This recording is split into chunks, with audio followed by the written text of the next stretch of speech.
The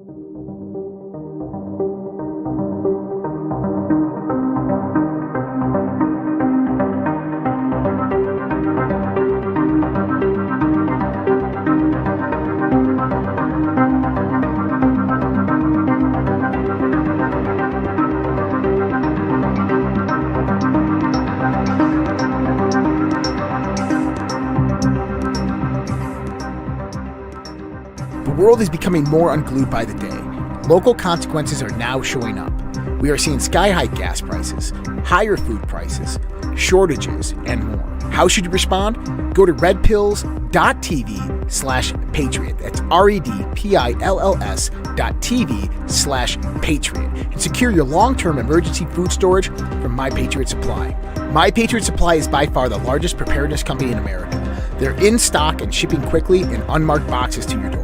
Their emergency food supplies last up to 25 years in storage. When you need it, it'll be there. Lunches, dinners, drinks, and snacks totaling over 2,000 calories a day. Get free shipping on any order over $99. Again, go to redpills.tv/patriot.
From the spaceship in the sky to the simulation in the mind, let's all embark on another journey of Conversations on the Fringe.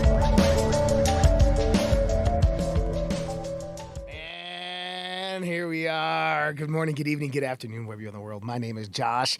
That is David Whitehead. This is the Red Pill Project's Conversations on the Fringe. This is where we talk about those things that aren't talked about in normal society, the things that usually aren't brought up in normal conversation unless you're probably talking to me.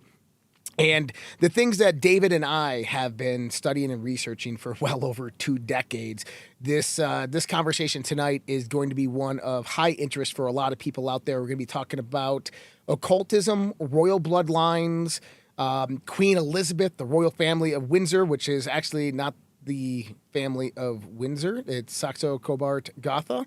And so, yeah, we're going to have some fun tonight. This is going to be absolutely awesome. And so we're talking about bloodlines, royalty, divine right to rule, all this stuff, occultism. David's got some awesome slides, and I'm just going to really just hand it over the reins over to him. He's got tons of content for tonight. Dave, how you doing, man? Josh, always good to be here with you, man. And you're the man to do this show with. By the way, I love your shirt. I got to get me one of those. You're big, bro. That is legit. It's true. That's why. It's funny because it's true. Yep. And yeah, we're talking about what everybody's talking about. I can't even check the weather in Canada, and I live in Canada. I know, tough life. But hey, here we are. We're surviving. You can't even check the Weather Network without seeing notices about the Queen. I think every human being on the face of the earth knows about this. The Queen, according to the mainstream media, recently passed away after 96 years of reigning. And we're going to get into the whole history from a different perspective than I think a lot of people have heard, although I know you have a very educated audience, Josh, and I'm glad to be here with all of them as well. And we want to see your comments. We want to hear your questions. We want your loud screams as we go through this, whatever it's going to be. We want to hear it. And we're going to go and look at the occult history of the royals and how they tie into the vast secret society networks and how they are contributing and have contributed for many decades and centuries to the unfolding global conspiracy. That's it, man. And, you mentioned that apparently she died. Now, this is interesting because you texted me something pertaining to the funeral procession. They do it 10 days, day 0 to day 10. And you said, this is the most ritualistic family in the history, right? And I said, then why did they just delay day 0? So people that don't know, is apparently she died yesterday. They delayed day 0 to start the funeral processional cycle till today. And then I went and looked at the calendar. And do you know what today is? Tonight is? Well, I know yesterday was the full moon. Nope, What's today is tonight? the harvest moon. Today's the harvest moon. Today is the harvest moon, day 0. Ah. So they I don't timed even, it with the lunar calendar. That's right. I don't even think that I think she probably died a few days ago or probably a week ago. But Some people think she's been dead for a year, 2 years, 3. It's been, because I mean, remember that address that came out for Christmas, I think it was, or something recently? And it looked all CGI. It was all CGI. It was, and they were talking about it on BBC News. They're like, "Isn't it cute? It looks like the real Queen, but we all know it's not." And I was like, "Well, why isn't it?" Yep. Full moon is, well, people are saying the full moon is on the 10th, but you have 2 days of a full moon. But it's the harvest moon. And I think they wanted to get it as close to that as possible. Interesting thing. And the word monarchy is when we start looking at the word monarchy. And this is kind of an esoteric type of lesson people learn, is that the word moon, derives from the word moon. So moonarchy is moon rule. And the divine right to rule comes from those who are represented by the moon, because what is the one object that sits between Earth and the sun, or the sun as in being the occult god? It's the moon. And so if you represent the moon, you are the divine right, the divine lineage to the Earth and the sun to rule over the Earth. The moon rules over the Earth. So this is where we get this derivation of this word monarchy, which I think is pretty cool. And then I found it interesting that they're throwing her death day 0 on the day of the harvest moon, which is even crazier. But yeah, dude, this is crazy. They are. It's good you brought it up. And these are the things that we look in. We're kind of peering in from the outside. We're just part of the serf class, Right. Number one. So Plebes. we're just kind of looking up at the hallowed halls of the elites of the world and trying to decode all of their crazy symbolism and ritual nature. And we've been saying this for a long time. Every time I've come on this show. And of course, I've been talking about this a lot with my good friend, Michael Tessarian, who I host the Unslaved podcast with. Check it out at unslaved.com. And I'm going to be leaning on some of his research today, just giving you a few snippets of things that you can expect to find at that website. And the reason I promote someone like Michael is that he is basically, for those that don't know who he is, he's a collector of rare pieces of information that 99.9% of people, even in this movement, have never read before. He's a chronicler of our time, and he's got loads of sources. And when we look at symbolism, oh my God, a whole thing opens up when you start studying the royals. And so we've got what we see on the surface, just like so many other things. And then there's what's going on beneath the surface. And I'm more interested in what's going on beneath the surface. And this could all just be a boring symbology, esoteric history lesson, unless it was very relevant to what is happening in the world. And we all know that we've got now Prince Charles, King Charles. He's the new king, and there's some symbolism with just the way the ancients used to do these things, where a king would pass the torch to another king, or a queen to a king, or vice versa. And so part of me wonders if some of the freaky things going on with their calendars has to do with, it's not just a normal situation. This is a huge moment in the royal history where the queen is passing the baton to the king.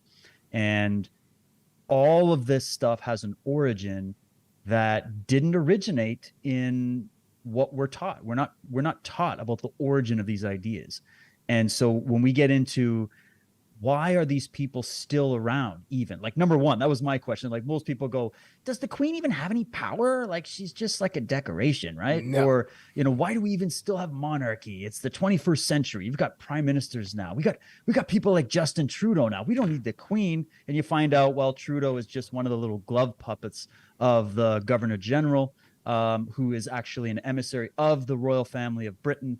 And then we keep going up the hierarchy because it goes well past them as well. And you realize, wow, there is something going on in the world that does involve these various families. There's a history to these families. There's a history to the ideas that they espouse.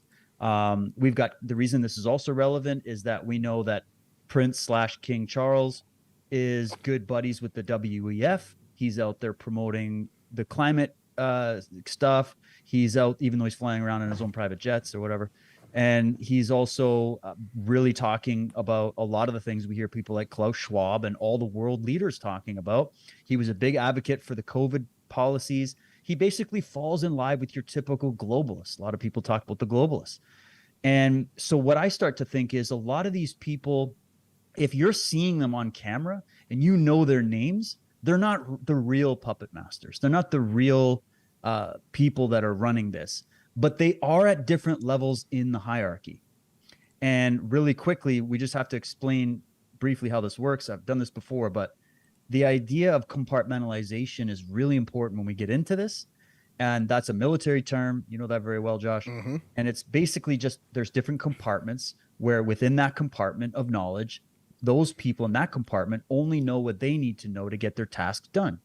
And that's used for efficiency purposes, but it can also be a really good way to keep people only in the know enough so that they do what they're supposed to do, but they have no idea that they're a cog in a wheel and they don't even know where the wheel's going, who made the wheel. They don't understand what's going on at the top.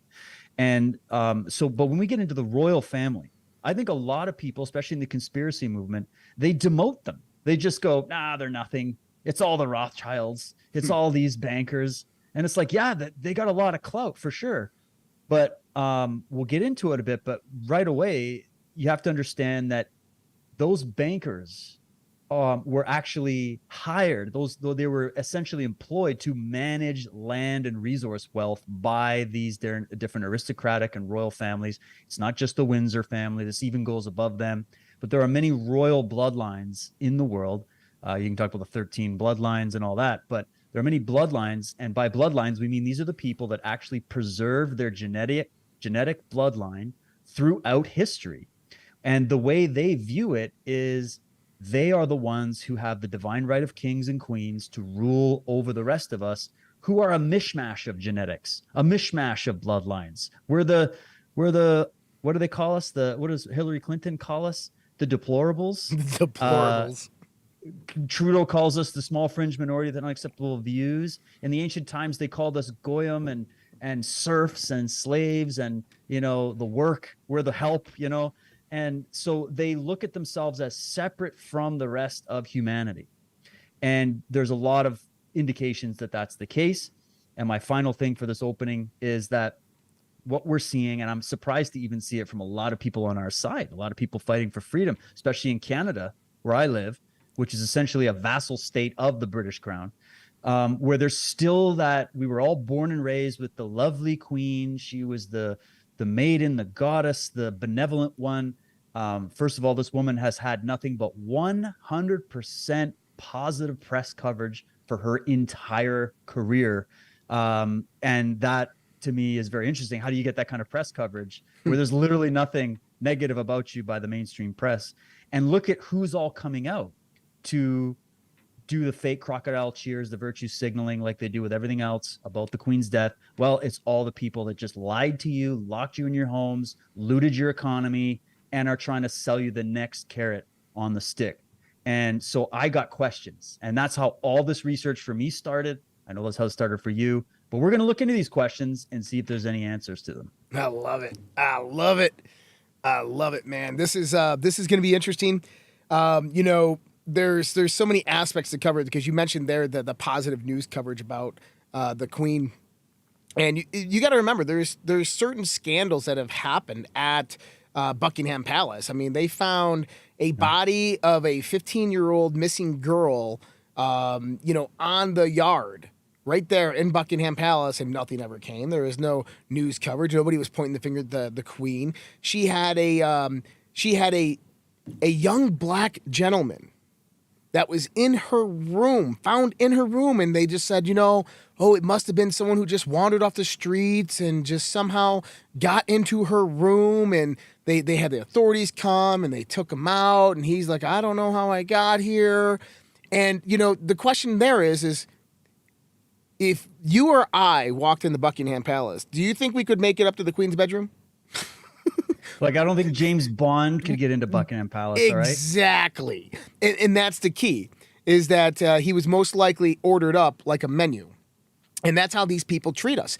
If you remember a few years ago, they were talking about how the Rothschilds sold, I think it was Rettingham Forest in Bavaria.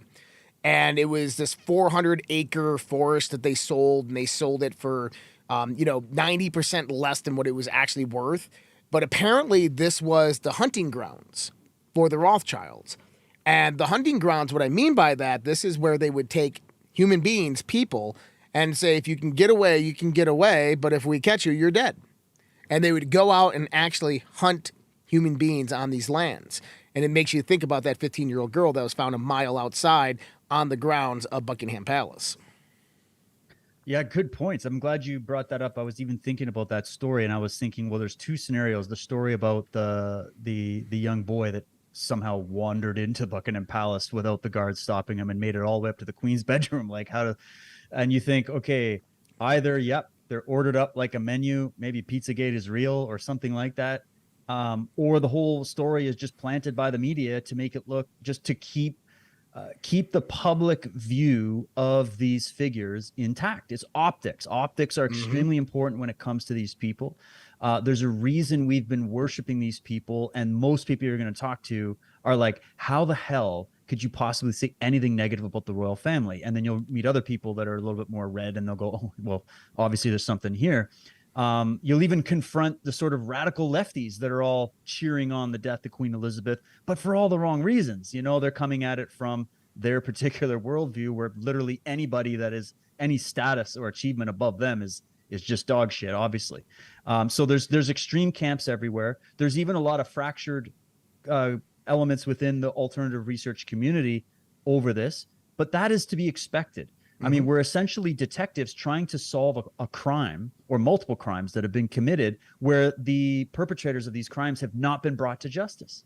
And that's it. That's where we are. So when we hear these stories that sound like fables and myths and legends about hunting grounds, and then you watch how many Hollywood movies, Josh, could we list of them talking about, like Hard Target with Jean-Claude Hunger Van Games. Damme?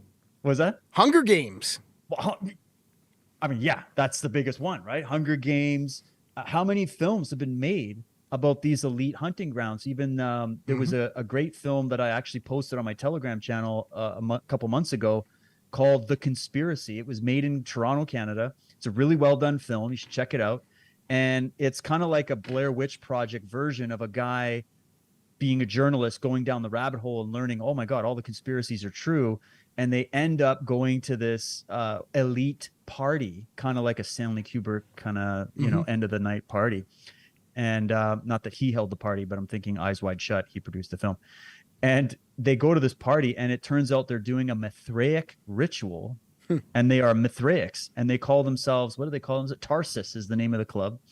And they end up, they thought they got this invitation through a buddy of theirs, and it turns out they were brought in to become hunted by this party. That's part of the initiation ritual. If you can survive the hunt, you're in. If not, you're a sacrifice to Mithras. So there's this kind of stuff. There's the lore of it, and then there's the reality of it. And there's the history of it. So if you can't really go, oh, I've got the camera footage of Queen Elizabeth doing yada, yada, yada with some young boy in her bedroom or whatever. But what you can do is look at, well, what is the general track record of these aristocratic families, especially from Britain? And nothing against British people. I want to make that very clear. This is to do with specific classes that actually infiltrated your houses of power, took over the crowns illegitimately, and we can get into some of that, and are using your good name against you. That's a totally different thing. But either way, we're dealing now with, look at the world we're in.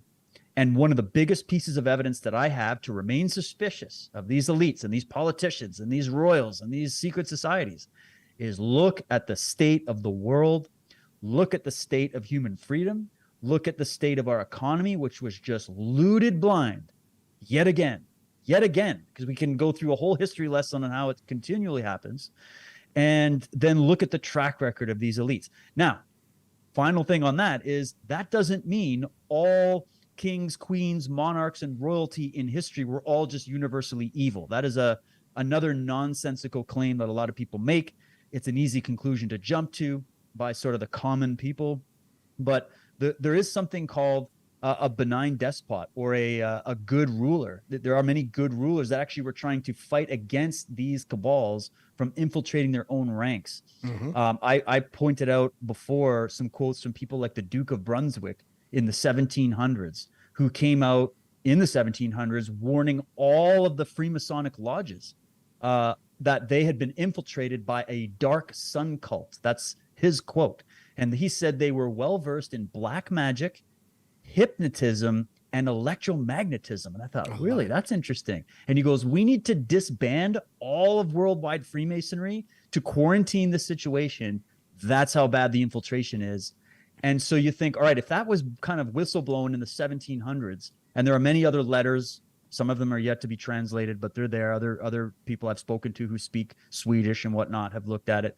And they're like, there are many letters from other aristocrats who were good, who were trying to actually do good and be sovereign rulers over their people and encourage humanity, and that they were warning their other fellow elites, we're being taken over by a criminal network that is not from here.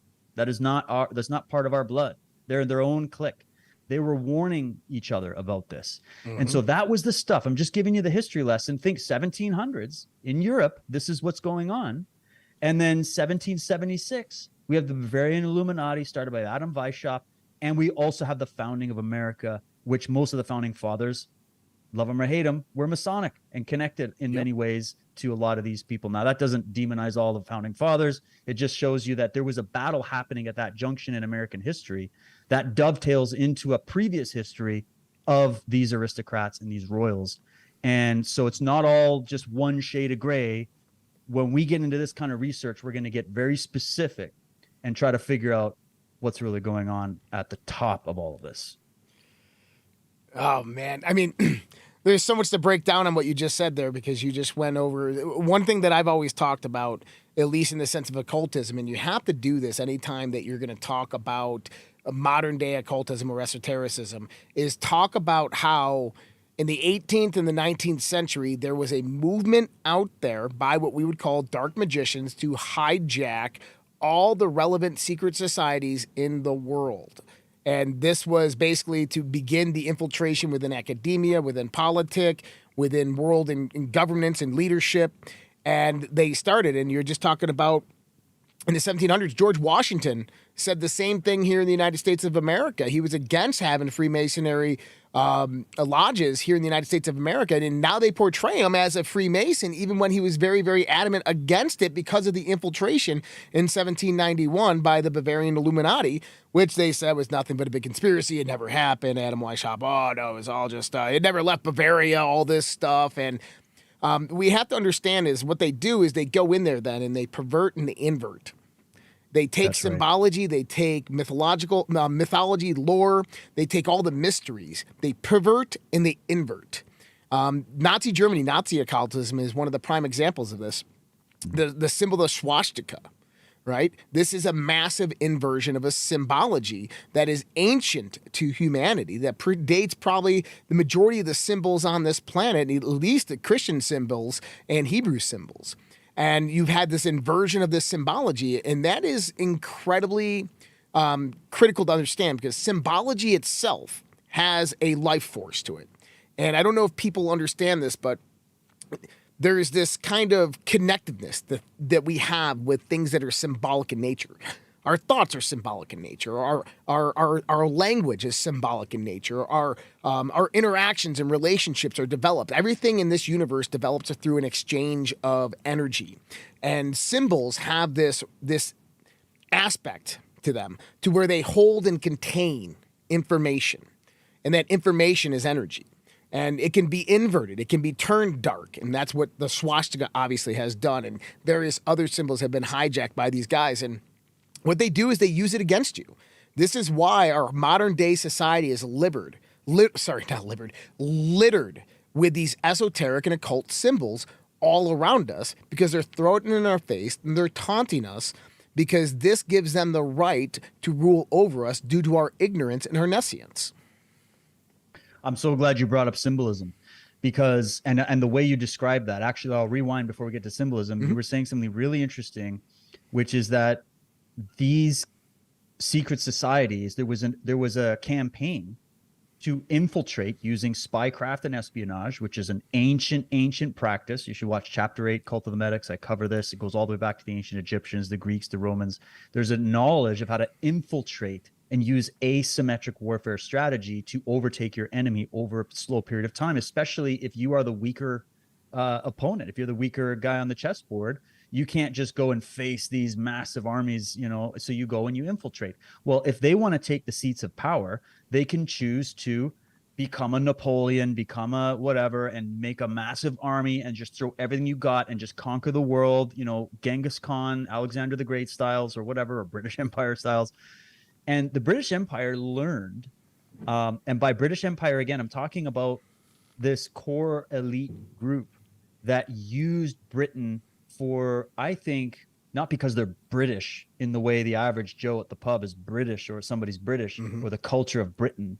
We're talking, they, just like America, it's the same with America. They infiltrated America to be able to wield the power of the American military, right? And even when we talk about American bankers, if you read like Dr. John Coleman or Professor Anthony Sutton talking about who financed the rise of Hitler, the rise of Stalin, the exchange of prisoners over the Canadian, or the exchange of bringing these guys over the Canadian border and getting the Bolshevik Revolution started, who financed that. We talk a lot about American and British bankers, but they're not actually American and British bankers. They work for the crown and the gown and the agencies, but their own lineages, they would never identify themselves behind the lodge door as being, I'm an American, right. I'm a Briton, I'm a Christian, I'm a Jew, I'm a Democrat, I'm a right wing. That's for the marketplace. They created that to keep you guys, us serfs, under control. That's a management program. These guys are globalists. They are internationalists. They hold no allegiances to the flag of Britain, to the flag of America, to the flag of Canada, Australia, New Zealand, China. Doesn't matter. They hold no allegiance to you. You know why? Because they don't see themselves, I'm talking the elite here, they don't see themselves as being a part of you. They see themselves as separate. They created what you think your country is. That's how they look at it. Or they overtook it, infiltrated it, took it over, and now they own. Look with Biden, look at all these guys usurping the throne. It's as old as history, right? So if we've had in the past many documented cases of different, that the spoiled brat in the family who could never get the crown, think of a Prince John, sort of mythological Prince John stealing the throne from his older brother, King Richard, while he's out fighting the wars. These are the emperors that have no clothes that we're going to talk about, that are wearing the signs and sigils of your country, of your religion, of your favorite team. And they are the one thing they are really good at is speaking to your child brain. And the way they do it is through symbolism, and the symbolism of speech. They use word spells. Actually, when you think of the word spell, like a magic spell, when you put a word on a piece of paper, you spell it. Right? You spell it out. It has to be correct. You can't just scribble a bunch of lines and go, you can read what I'm saying. It has to be specific. It has to communicate to a part of your brain where we can exchange information and understand what we're talking about, right? That's a spell. Is there something evil about that? No. It's a tool. When somebody knows how to use that tool as a weapon against you, Now we can talk about whether it's good or evil, right? So it's going to be that when we go through symbols here, we've got a lot of symbols to go through. We're not demonizing the symbol.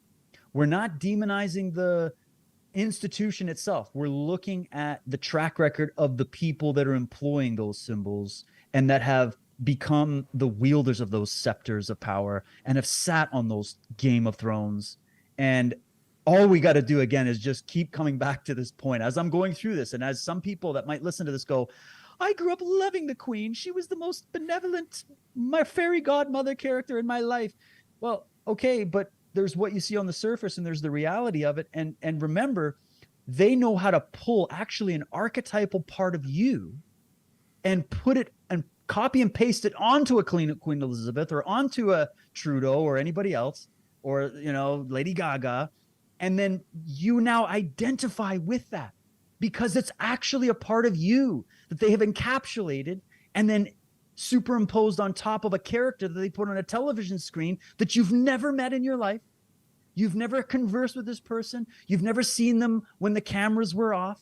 You've never seen what goes on behind closed doors and armed guards. And you think you know these people. And you've made a character judgment and an assessment on people you have no idea in the world who these people are. And the lineage, the ancient lineage of these people. All right? The power that they wield is literally beyond your imagination. And that's what we have to understand. And then the question will be, are these people that have that kind of power and that kind of antiquity to be trusted with the fate of the world? Because here we are with their bloodlines, whether Queen Elizabeth is here or gone, now we got to deal with Charles and the rest of them. And we'll get into, you know, some arguments against people that think the royals have no power. All right, we'll get into that. But anyways, there's our monologue. Josh, any other comments? And then we should start some of these slides. You mentioned architect there, archetypes. And it's an interesting point to just touch on in the sense of symbology, because symbology derives from these internal archetypes. In a lot of the esoteric and occult mysteries, a lot of the context of various gods and goddesses or stories, the hero's journey, a lot of these things are actually talking about what are called archetypes, as Carl Jung would say. And what these are various aspects of expression, symbolic expression that exists within every single human being. And they can be very, very predictable. This is why we have things like astrology. And this is really the inner astrology of the self and kind of how the dynamics of that operate. But really what it is these various types of characteristics, personalities, attributes, various different energies that lay dormant that probably have just transferred with us through lineage, year in and year out, through our parents and our grandparents and so forth, that express within a human being. And what they do with this various different symbology is they exploit those various archetypes within you, exactly what you just said, and they make you relate to them. And this also comes in the sense of the black magic, the inversion aspect. They relate it to you. They do it through media. They do it through social media, but primarily they do it through the Hollywood. They do it through, you know, the Disneys of the world, right? And so you're right. There is this magical spell that is put onto people that put them into this dreamlike state and make them believe only what they're told. And what we ask people here is what David's about to go through. Have an open mind. For some of you, this might be new information. For some of you, this might be, whoa, holy shit. For some others, this might be a big red pill. For other people, this just might be a review, okay? But either way, take it as information, not as truth. Utilize yourself, your own cognitive functions to go out there and determine whether it is truth. But what David's about to show to you and what we're about to show to you here is very, very well-researched information that comes from decades upon decades of investigators investigating the stuff that we're talking about here. So please just, you know, have an open mind. Understand that this information is researchable. It's in the public domain. You can go out there and find it, but you have to do the research. So, David, without any further ado, let's rock and roll. Awesome. That was a fantastic intro to it, and well said. You think for yourself, guys. We're just putting this on the table. Everybody's kind of got their point of view. This is an ancient subject. I'm not saying I've got the final say, and I'm actually borrowing from people who have better minds than me to show you the information they've come up with. I'm just a collector of experts. That's what I do. That's what we do as podcasters.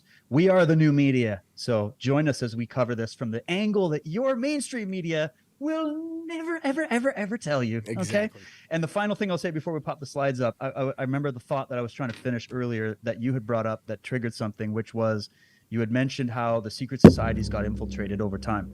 The way I look at it, think about the video of Klaus Schwab of the World Economic Forum when he was saying, we have infiltrated. No, well, he didn't say infiltrated. He said, we have the vast majority of influence or something to that effect in the Canadian cabinet. Mm-hmm. You know, Justin Trudeau is one of our world economic leaders, and that guy over there, and Jacinda is one of our leaders, and all. And he's bragging about the fact that the World Economic Forum, which is now a pup that you can see it, you can go to the website, they're out there talking about a great reset. You're like, what's that all about? These guys are movers and shakers, all right, but they're out in public view, and they're actually bragging. I saw his little smile on his face, bragging about the fact that these people have their people everywhere. It reminded me of the scene in the first Batman Begins movie when Bruce Wayne's character, before he's Batman, goes down and he meets Falcone, the big gangster in town. And Falcone's like sitting there going, you're going to walk in here and threaten me? Right over there is the police chief. Right over there's the judge. Right over there's the executioner. What are you going to do? Mm-hmm. Nothing, you know, and you sit there and you go, wow. And that was Bruce Wayne's awakening to the fact he's like, oh my God, it's really as bad as we thought it was. They've infiltrated all these key positions that are there to protect us. That's why the crime is so bad. The reason things are so bad, guys, out there, the crime, the poverty, the war, the everything, is because we don't have good, moral, intelligent people fighting for humanity, preserving freedom, and espousing the truth in those thrones of power. If we did, this world would not be what it is. So that's my number one evidence for conspiracy. So all the people are like, no, is this the conspiracy theory part? Fuck yeah, it is. Tune in, because this is what it's all about. If there was no conspiracies, we wouldn't be dealing with the shit we're dealing with, because we would have good, competent, intelligent people, of which I know many, you know many, maybe you're one listening, that could do a way better job than any of these arseholes, okay? So what I'm thinking with this part of this infiltration is that there was a process that was hundreds of years in the making, that was pre-written. We've got text written, talking, memoirs, communications, letters going back and forth between different people, elite people, that were talking about this process of infiltrating secret orders. That was the first hint we got. And we could do another show. I could prove all that and show you those documents. Then you have the movement from there. I think that's where they targeted it first.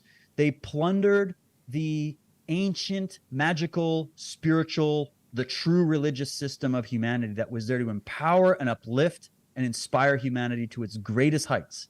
They plundered that library of knowledge. They burnt most of them to the ground. They sequestered and stole a lot of it, probably stored it under the Vatican basement somewhere. They packed it away, and they got their top nerds to analyze it and pull out the best pieces that could allow them to take power illegitimately. See, because if you want power, go ahead and earn it.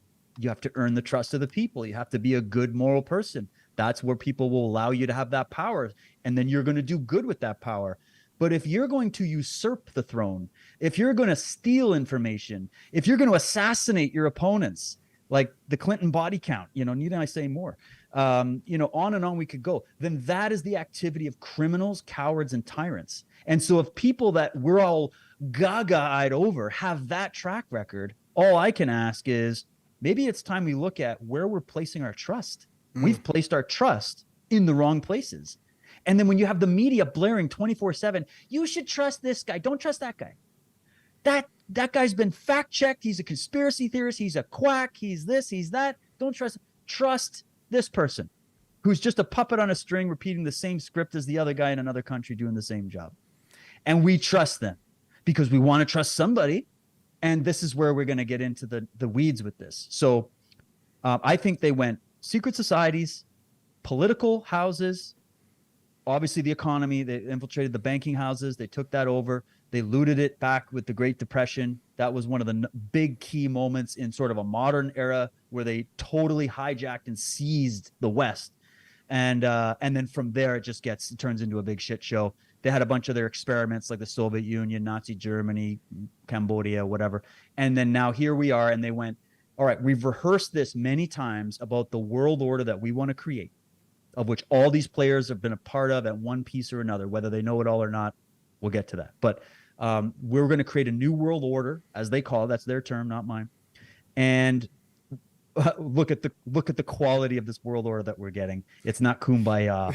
It's digital surveillance, transhumanist cult shit. All right, where no freedom exists. So with that, let's look into the lovely history of some of these royals that everybody loves so much. Let's do it. Let me pull up my screen here.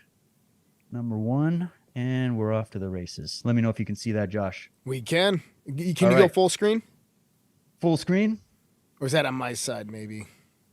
I hope we're full screen. Full screen. There it is. Okay, I got it. Okay, perfect. All right.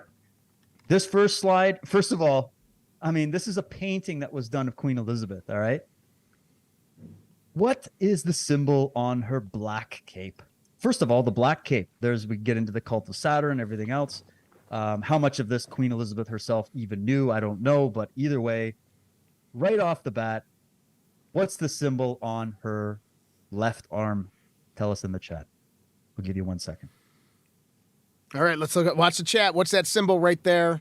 What's that cross? What kind of cross is that? Did anybody know? It's a cross. It's a cross. We got a cross. And away. What's above the cross? It's like a crown. It's the crown. We got the cross and the crown. All right. And someone said Maltese, Knights of Malta, Maltese cross. Maltese cross. That's right. And is that a Christian cross? No. Most Christians would say yes. They would say the Queen of England is a Protestant like her mother, and she represented the Protestant line after the Protestant Reformation, and she was a goody two-shoes Christian, right? That's what she had bishops that were there at her coronation.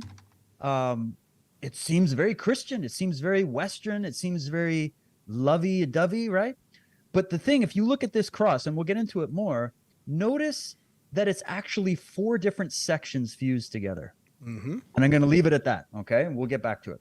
But this is actually just from like Wikipedia or something, this first bit, just so we can understand her history, where she was, because a lot of people say the Queen had no power. She was just for decoration.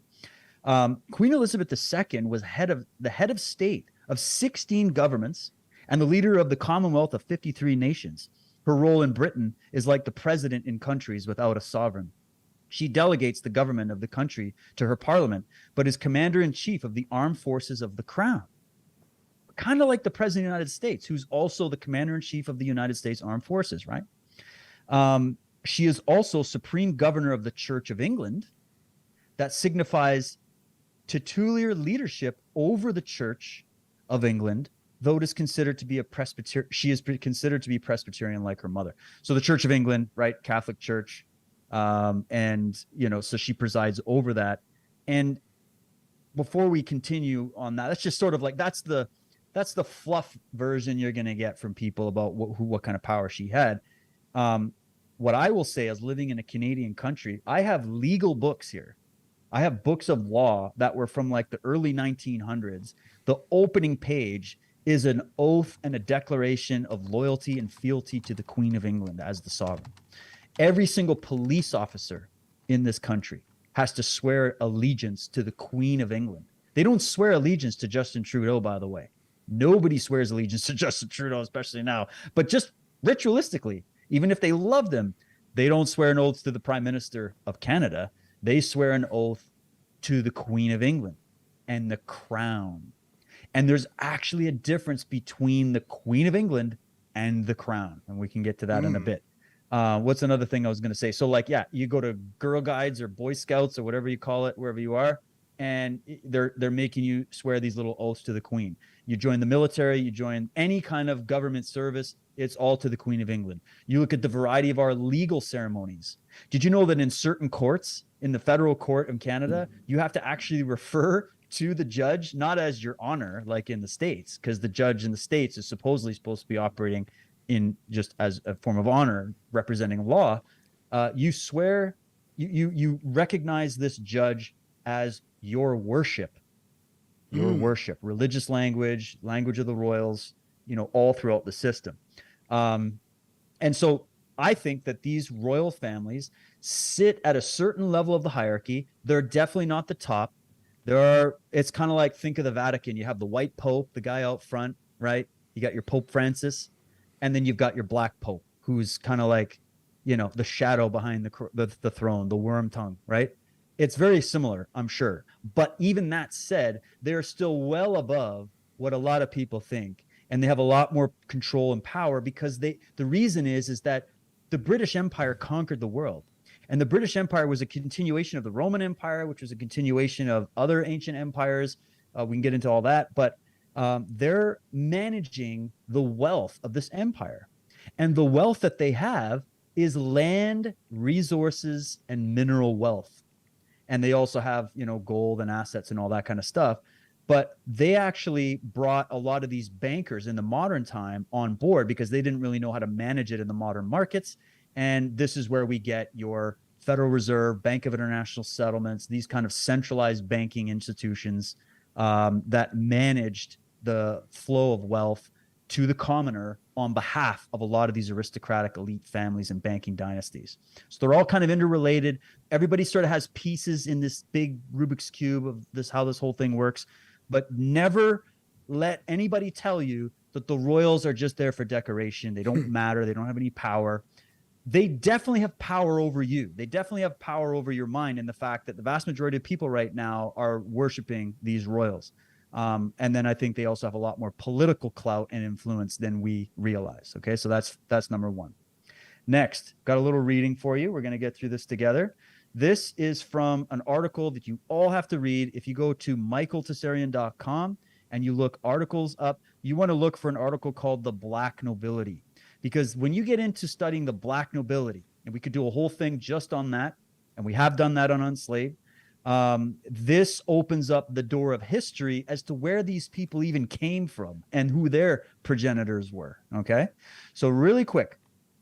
Michael's here at a certain part of the article. He's referencing the work of Ralph Ellis, who can't recommend enough on a lot of these subjects. He's written numerous books on this, and he wrote a book about Mary Magdalene and the House of Orange. Okay, and so Michael's saying here, as Ralph shows in his book Mary Magdalene, the House of Orange, this is very pertinent to a lot of Irish people that might be listening, is related to the descendants of the Hyksos nobility, who after their exile from Egypt moved to Partha in eastern Iran.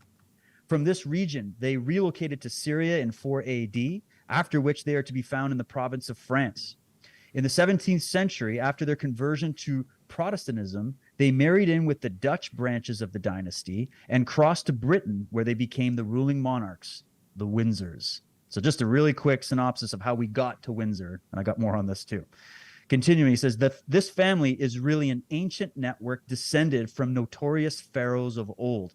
And these royals have never really hidden the fact that they consider themselves the lineage that goes all the way back to ancient Egypt. And that might have something to do with why you're seeing Egyptian obelisks all over the Western world, including America and Britain. I've been to Cleopatra's Needle, and I've seen it down in England. The Egyptian symbolism that's all over the Western world will blow your mind. It's on your money in America. It's all over the place. And you've got to start to ask yourself, if we're supposed to be this Western British system, what the hell are we talking about Egyptian pharaohs for? Well, it has to do with the fact that those were the real, like when these people would look at those Egyptian pharaohs as having the real empire upon which the sun never set. The Egyptian pharaohs ruled longer than our span of history from what we think of as Egypt to now. They ruled longer than that. So these Windsors are new kids on the block. These elite royal nobility families are literally, compared to the ancient pharaohs of Egypt, the new kids on the block. And they idolize them. That's why you got Madonna dressing up like Egypt. This is why they keep showing this homage, and not to just Egyptians in general or ancient Egypt in general, but specific nobility families within Egypt. and specific ancient cults that emanated from Egypt. Okay. And this is why you're going to see all this stuff throughout all of their little coronations and stuff like that. Okay. Just quickly want to break that down. So this network extends across Europe and the world. The black nobility and they're called black, by the way, not because they were African or anything like that. They were known as the black nobility because of their black deeds, meaning their evil, fraudster, criminal, horrible thing deeds. Okay. So that's why they're given the name black nobility. Okay. And so the network extends across Europe and the world. The black nobility to be found and listed as rulers of Italy, Sicily, Spain, Portugal, France, Lorraine, Greece, Switzerland, Belgium, Holland, and Britain. Among the bloodlines are the houses of Hanover, Habsburg, Lorraine, Guelph, Nassau, Hesse, Guise, Este, Savoy, Marlborough, Grossenvohr, etc. And this is where you're starting to get into what Fritz Springmeier talked about as the 13 Illuminati bloodlines. There's more than 13, okay? But you got to get into the history. So Prince Philip, who's now going to be our king, is of the houses of Oldenburg. The queen mother was the Bose-Lyon family. Bose-Lyon family. Leon, the lion, right? That's why you have a lion and a unicorn on their crest. Queen Elizabeth is a descendant of the Saxe-Coburg-Gotha dynasty. And Prince Charles, which is German, by the way, and Prince Charles is a descendant of the Mountbattens, who changed their name from Battenberg to disguise their Germanic origins. And the Mountbattens would make the Rothschilds look like a little piece of lint if you were to compare wealth, acquisition, power, and knowledge. Okay, just so you know. There's a lineage to everything. Now, here's a quick quote from Nicholas Hagar, who I can't recommend his work enough. This is a scholar. This isn't just some ragtag conspiracy Joe. This guy came from outside of the academia when he started to realize these connections, and he started writing some really, really good books. So write his name down, Nicholas Hagar. And he says, William of Orange's forebears came from the town and principality of Orange on the left bank of the Rhone to the northern Avignon of France. In the 13th century, the Counts of Orange called themselves princes, and in 1544, a count of the German House of Nassau, whose Lahn River bordered with Palatinate, sorry, my pronunciation isn't as good, William the Silent became Prince of Orange as William I. He had extensive holdings in the Netherlands, stuff going on in the Netherlands, and on the death of his cousin Rene in 1544, he inherited the combination of wealth of the houses of Nassau, Breda, and Chalon Orange. So they're just giving you, I'm going through some of this boring history with you because we need to understand just how powerful these people were and how inheritance were passed. And then, slowly, these people got into these different positions of power. Now, really quick, to rewind before we get to Queen Elizabeth, we have to look at Elizabeth's great-great-grandmother, Queen Victoria. Actually, 45 minutes from where I am is a city named after her called Victoria. And there's a big statue of Queen Victoria. It's a big black statue in front of the Parliament buildings. And most Canadians worship the entire bloodline of these elites. They think they were the most amazing people to ever grace their presence. But there's another history that needs to be told. So about Queen Victoria, she was the supreme matriarch of the Black Nobility Network. Queen Victoria was Queen of Great Britain and Empress of India. Don't forget about what the British did colonizing India, right? She was a Saxe-Coburg-Gotha. She was direct Saxe-Coburg-Gotha and a descendant of the House of Hanover. And that's how you can easily tell people that go, no, it's the Windsors. Queen Elizabeth was a Windsor. It's like, yeah, but her great-great-grandmother was a Saxe-Coburg-Gotha, which is German bloodline. And that's where we can start so that people realize the real history. And she's also a descendant of the House of Hanover. That's another rabbit hole, okay? Which was a key branch of the Guelph dynasty.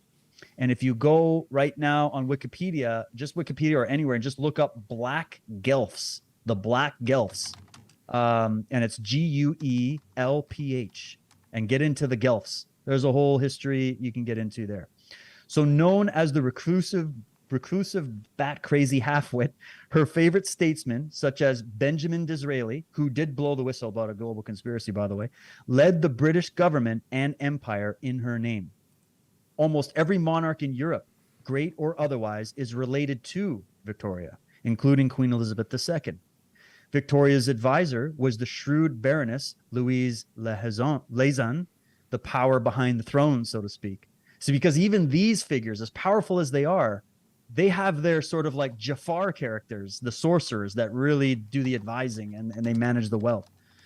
Victoria and her lackeys made a colossal fortune from the opium trade in China, and it's what destroyed China. And this is actually where you can start the history of how China went from an ancient advanced civilization to a communist system in our modern day, right? There's a whole history before Mao Zedong came on the scene that has to do with a war over the opium trade. And that, Josh, was one of the key pieces of history that really started to trigger my mind when it came to this big pharma complex, the cult of the medics. Because, of course, the vast majority of your pharmaceuticals are made with what? Opium-derived medicines, opium and cocaine derivatives, and a lot of that. If they masked it off of some of these other plants and other things, we would have a totally different healthcare system. But because they literally conquered that whole industry, they brought that into the West. And this is where our history. Well, and they've never gotten out of that business, by the way. No, they never have. This is why you get the connections with the CIA drug trade, right? Afghanistan war, America. Iraq. Yeah, like it's and the CIA was founded by Knights of Malta, who are all agents of the Vatican, and there's a connection between the Vatican and the royals, and there's the history of it really flows beautifully right up to the present, right? Yep.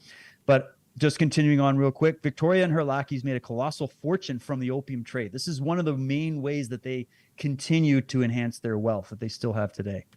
They destroyed China in the process. They also destroyed India and other lands in the process because they totally plundered India.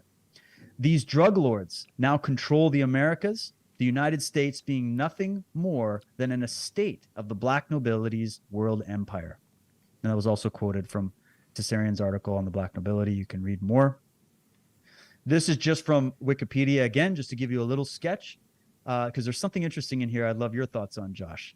So Victoria, May 24th, 1819 to January 1901, was Queen of the United Kingdom of Great Britain and Ireland from June 1837 until her death in 1901. It was known as the Victorian era, named after her. So she had a whole era of history named after her. You must have a lot of pull if that happens, right? Her reign of 63 years and 7 months was longer than that of any previous British monarch. Her reign was a period of industrial, political, scientific, and military change within the United Kingdom, and was marked by a great expansion of the British Empire. So she was a major key component to expanding the British Empire. We're talking 1800s, right? So a very important piece of history when you think of the context of American history, right? And then in 1876, the British Parliament voted to grant her the additional title of Empress of India, because of course they conquered India. And the backdrop picture that I chose is actually the memorial state building that was named after Victoria that is in India. Okay. Now, really quickly, this is interesting. This is where we get into this weird, freaky thing that these people have of marrying within their own bloodlines. So Victoria actually married her first cousin, Prince Albert of Saxe-Coburg and Gotha, in 1840. Their children married into royal and noble families across the continent, earning Victoria the Grandmother of Europe title and also spreading hemophilia in European royalty. And hemophilia, or hemophilia, however you pronounce it, is actually a known disease that is genetically passed down by royals due to the fact that they are marrying into their own bloodline. And this is only what Wikipedia will let you know about. But there are other types of these little genetic things that get passed on to these people, which is why we call them the blue bloods, right? And that would also indicate psychopathy, psychopathy, sociopathy. When they look at some of the traits when they look at a certain percentage of the human population, that is what you would call primary psychopaths, meaning they were born with certain centers of the brain shut off, particularly empathetic centers. You call them a primary psychopath, meaning they're genetically born that way. And then there's the secondary psychopaths, which are created through trauma and whatever else. So these are primary psychopaths, in my opinion, and it has to do with the constant interbreeding with their own races. And I find it funny that everybody kind of makes fun at the sort of hillbillies, the trailer parkers or whatever. Oh, they're marrying your cousin and your brother. Who did it first? It was your royal elites that you all get on your knees and worship like they're the gods of the modern world. They did it first. Now, before we get to Charles. Yeah. Have you ever done any research on that, Josh, on this passing on of these weird types of psychopathic traits between these elites? Well, hemophilia is interesting as well because this actually it removes certain functions from the blood, especially the ability to make clots. And this tells you that there's certain parts of the hemi group that are removed.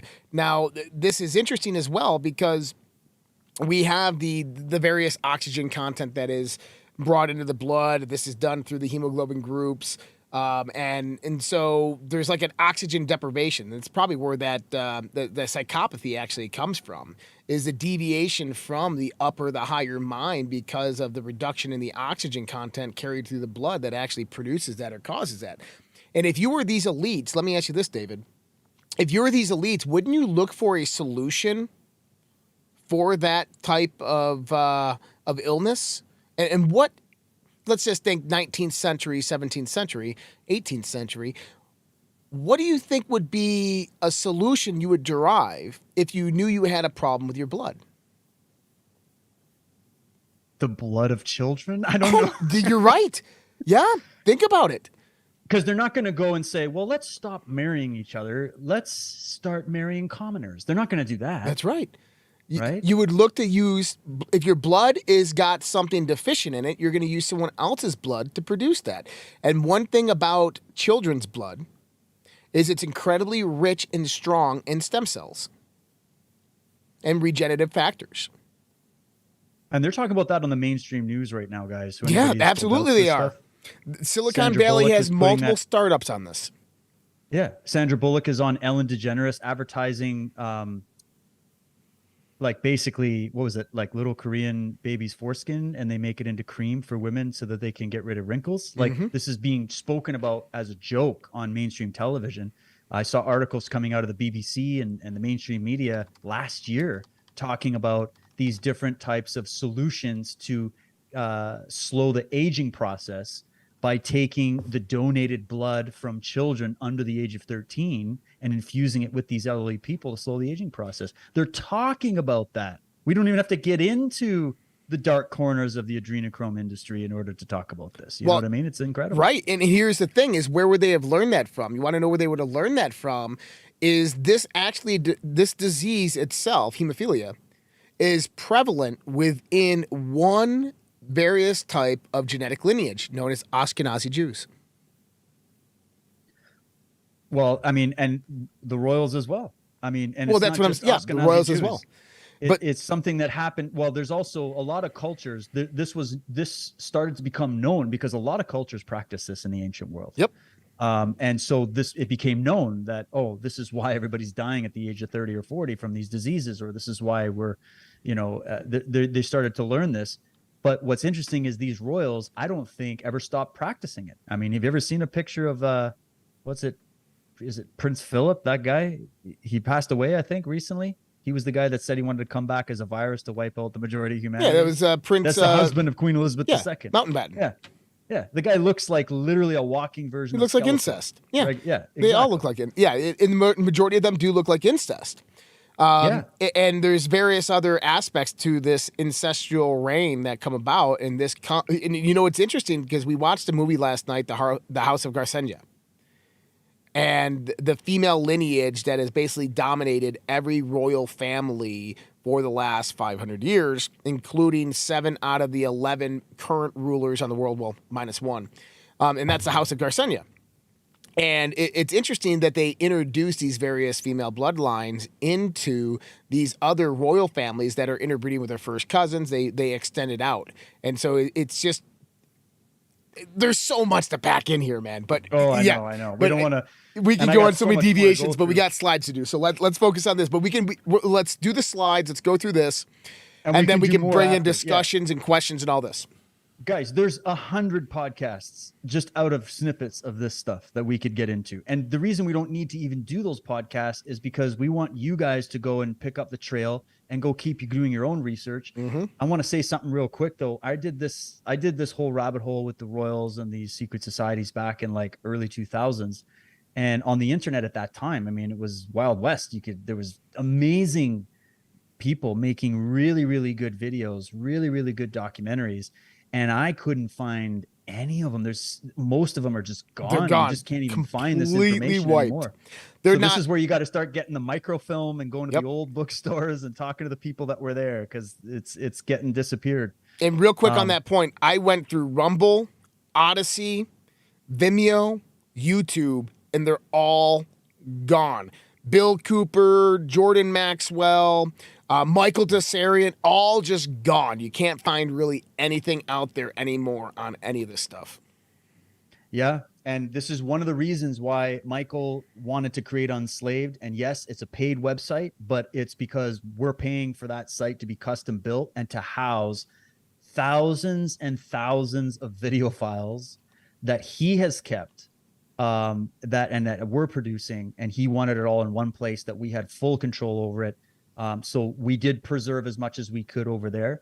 There's one presentation that he does on this that I'm going to do a few snippets from that I recommend that gets into the royals. But to your point, this kind of information gets disappeared. A lot of journalists and whistleblowers that started talking about this over a period of time also got disappeared. So someone somewhere doesn't want this known, and no, it's not just because they're trying to protect your mind from a bunch of outrageous conspiracy theories. So continuing on, this is the bloke we got to deal with now in the House of quote unquote Windsor, the Prince of Wales, Charles III. And here he is hanging out with Bill Gates. And we all know about Prince Andrew, right? We got a few things on him. We could do a whole podcast on that guy, but we know about, I'm sure everybody's up to speed on Prince Andrew, the charges against him, the really crazy BBC interview that he did where he's trying to deny his affiliation with Jeffrey Epstein and all that kind of stuff. And the fact that they have all this evidence on him essentially being a pedophile. And the royals do have a problem with pedophiles. They hang out with the likes of Jimmy Savile, a known vicious, brutal predator of children and women. And these are the kind of company that these people keep. So you start noticing signs of things that shouldn't happen if we're dealing with a bunch of really amazing people that just care about humanity and are trying to do their best to run the world. There's something very dark going on beneath the surface here. Okay. So this guy's now the king. I want to wait and let it go, give it a minute before we do a show on him specifically. Okay. But just wanted to quickly point him out, and just something really quickly. I saw this on Twitter, and it's saying, will the new King Charles take a warlike footing to fight the climate crisis? And they're saying that because he said that in a speech a couple of years back, where he was saying we need to take a warlike footing against climate change. Okay. So he's one of the climate cultists, maybe even part of the actual groups that created that entire scam, because that's what it is. And there he is, of course, hanging out with the good old Klaus Schwab, the Great Reset architect. Well, he wasn't the architect. He just got the book, but we know how it works. All right. Speaking of Prince Charles, a little snippet here. These next slides are coming from Michael Tessarian's presentation. You can get it on Unslaved. Yes, you have to become a member, but you get the whole library. This was one of his older videos that he did, and it's called The Queen's Coronation. And what he did to prove the case that people should be questioning what they're looking at when they see the royals was he went into the symbolism of the ceremony of the Queen's coronation when they did the coronation for Queen Elizabeth. And so this is a slide that's pulled out of that because he brings a lot of other things into it. And he's talking just about the standard of the Prince of Wales. So the standard, meaning the flag that is flown, that is his sign, that's his seal. In the medieval times, the kings, the knights, these orders had their banners, their standards that you would know who you're going to war with. You would know who they were. It's like their PR team. It's like, this is our sponsor, and their sponsor is a lion, the Lion of Judah, and this is actually a lion of Aton that goes all the way back to ancient Egypt. You can also note just on the tail of this particular lion, it has a very serpentine-like thing. It even spells the letter S to sort of give a little hint to the dragon court, the serpent bloodlines, and the front character that they love is the lion, the unicorn, some of these characters. But really, we're talking about the serpent bloodlines and the dragon kings and queens, right? So the standard of the Prince of Wales at his coronations, this is when he was coronated to become the Prince of Wales. Charles sat upon a throne bearing a red dragon emblem. His mother spoke these words over him. This dragon gives you your power, your throne, and your authority. This dragon. Interesting, right? And in the year 1992, Prince Charles actually petitioned the European Union to be made king of all Europe. Well, guess what? That was 1992. 2022 took him a few decades, but here we are. He is now king of all Europe. Next up, this is going to take us through some of the ceremony. So these are just some screenshots that I took of the presentation. I'm just giving you a teaser. You got to watch the whole thing, but a few points. And I'm showing you this because I just want you to know how ritualistic. When I'm going to say these are the most ritualistic people on the planet, there's a reason why. And what they do in their rituals is showing an allegiance to ancient groups, ancient traditions, ancient mystery schools and religions, and even royal lines that go well before the advent of Christianity or Western culture, any of that, or Britain or America, way, way, way back into history. And here's the opening bit.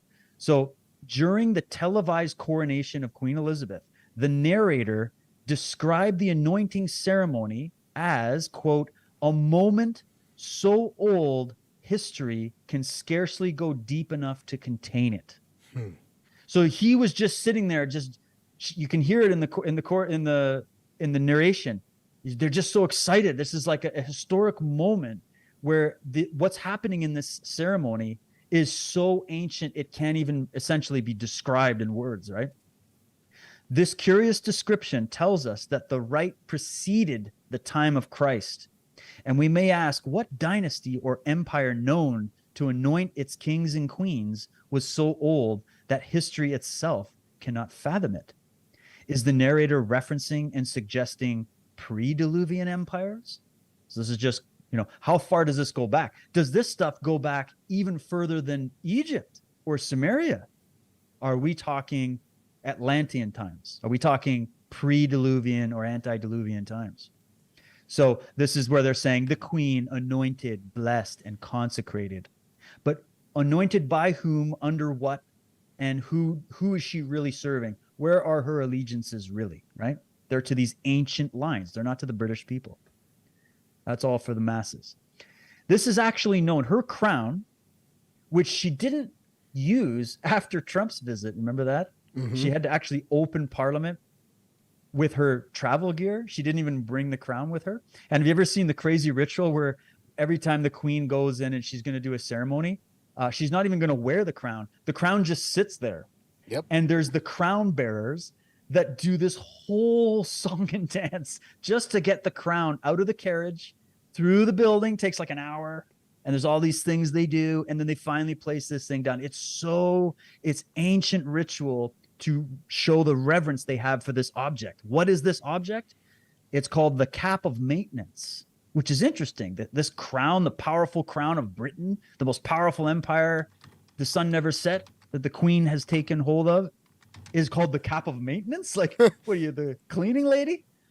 So King Edward's crown, it features the Maltese crosses. There's your Knights of Malta crosses, and the fleur-de-lis is the connection to France. The crown surrounds the so-called cap of maintenance.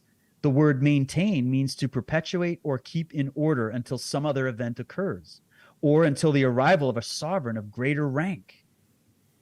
So this is where we get the hint that, are we talking about a family bloodline that actually usurped the rightful owner of the crown, and they are sort of like the stand-in, kind of like the story of Robin Hood and Prince John? Mm-hmm.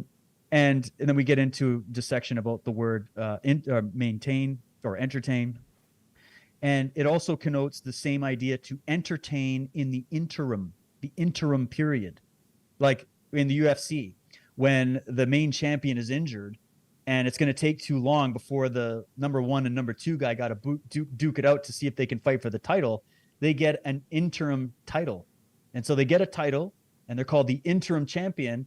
And then they hold that until they can take out the real champion. That whole thing in sports came originally from these royal customs.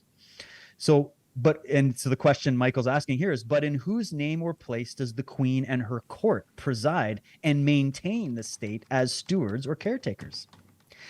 Some people might say, oh, they're standing in for you, the people. This is total bullshit. They're not. They're standing in for something else higher than them. Now, this is interesting. And I know you've looked into this, Josh. Yep. Getting into the Kabbalistic side of things. Okay. And Kabbalism, everybody thinks, oh, that's Jewish mysticism. Yeah, it's Jewish mysticism, but the lines start to get blurry when we start asking, well, what are we talking about when we use the word Jew, Jewish history? If we're talking about Hyksos pharaohs from Egypt, we're not talking about Semitic Jews like that are Jewish religious Jews. We're talking about particular elite family bloodlines that came out of ancient Egypt, Egyptian heritage, ancient Egyptian heritage, that they're called the Hyksos. Okay.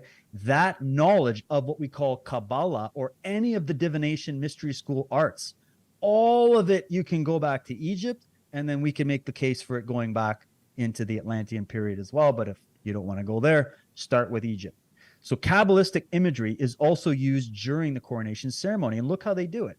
The queen is positioned at the center of 6 maidens or ladies in waiting. Think about your wedding ceremony. It's very similar. Mm-hmm. The form of the procession is reminiscent of the Kabbalistic tree of life. The procession then passes through the second portal into the church towards the altar. The company pass along a blue carpet symbolizing water and the river of life, time or knowledge, etc. And interestingly, the word Hebrew means men of the river.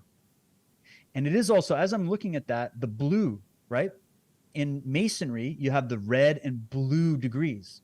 Right. You have the blue lodges. Fire in the water. You also have the Garter, the Order of the Garter, which I have a little bit on. That's an order that the queen herself presides over. She wears a garter, and that color of the garter is blue.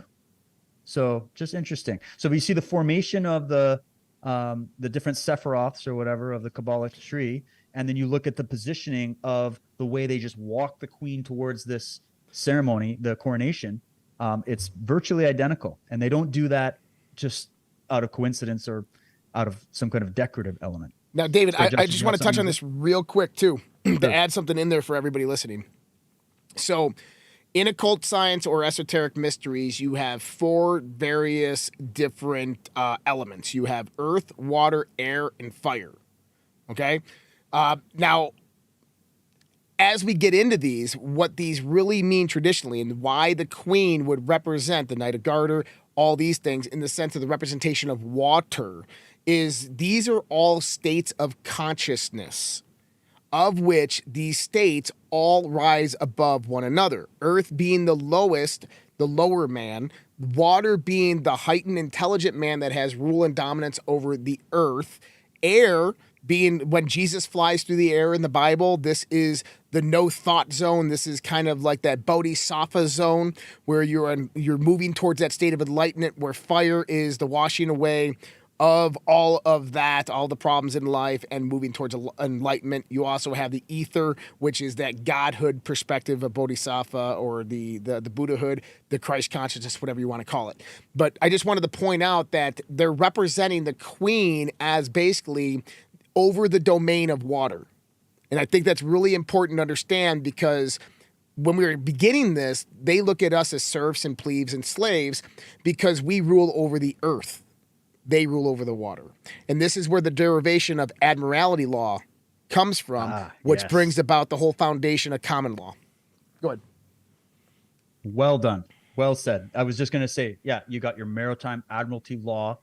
That is a crown system, right?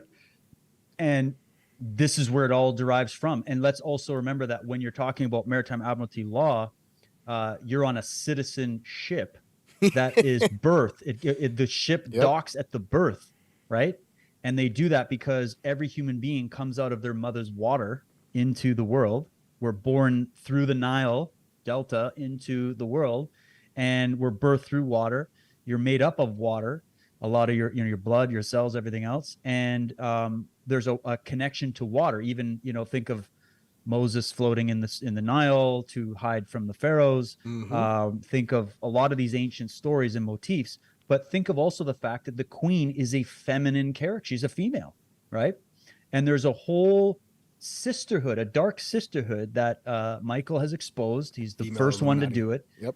And getting into the fact that we know there's all these these dark kings and queens, and there's sort of the dark male side of things. But we always think that the seats of power are held by men.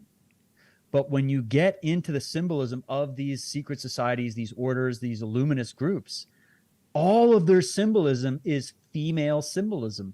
And it doesn't always mean a biological female. We're also talking about the occult esoteric concept of masculine feminine, right?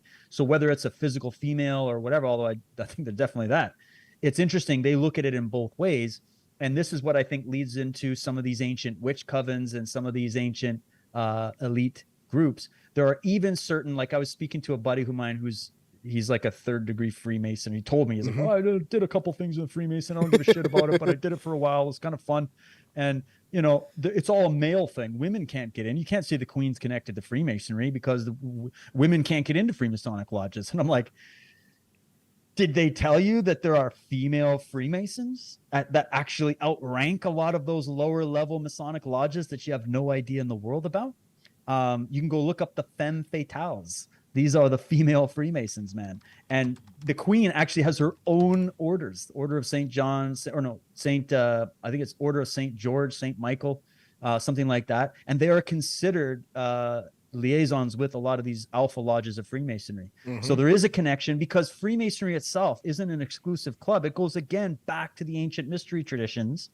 And as these people like the Duke of Brunswick and many others said, they were infiltrated by a dark cult.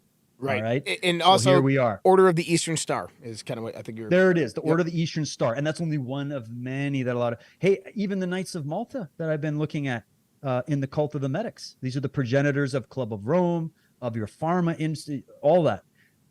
There's what's called the Dames of Malta as well. So they have a male branch, the Knights and the Dames. So don't think that this is just what the feminists are talking about. This is some kind of male hierarchy system. We got to overthrow the males and then it's out. Those males, those Templars, those priests are all wearing female garbs. So who are they really serving? A lot of these priests would actually, they call themselves eunuchs. They would actually basically chop off their willies, and it would make them like an androgynous being serving these high-level queens. Well, and don't forget, we've had many, many, many queens throughout history. Queen Elizabeth II is not the first one. Queen Victoria was not the first one. Not even close. All throughout, especially European history, but going back to even Egypt, they revere, a lot of the pharaohs were actually just the public face for the queen that actually ran the beehive. Remember we did beehives and all the positive things about bees and beehives? Do you know that one of the top symbols in both Freemasonry and these royals is a beehive? Because they want to create a beehive, and what is nesting in the beehive as the most important figure of the entire colony? Oh, the queen. The queen bee. Who's the queen bee? So Queen Elizabeth is being coronated to become the queen bee of the hive. And I think she's only managing a certain piece, maybe a small piece, compared to the real sorcerers that would be behind the throne. Okay. So Miriam Henine, who was in our chat last week with us, yes. she's in the chat. She's awesome. We had her on she was our guest last week on Fringe. She's like, don't connect the bees to them. Because she Miriam, did I love you. You were right on.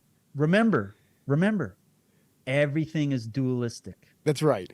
Everything. There's nothing evil about bees. For God, bees. No. I love watching the bees. And there are many positive things to the bees. I just want to say, how does a psychopath look at bees?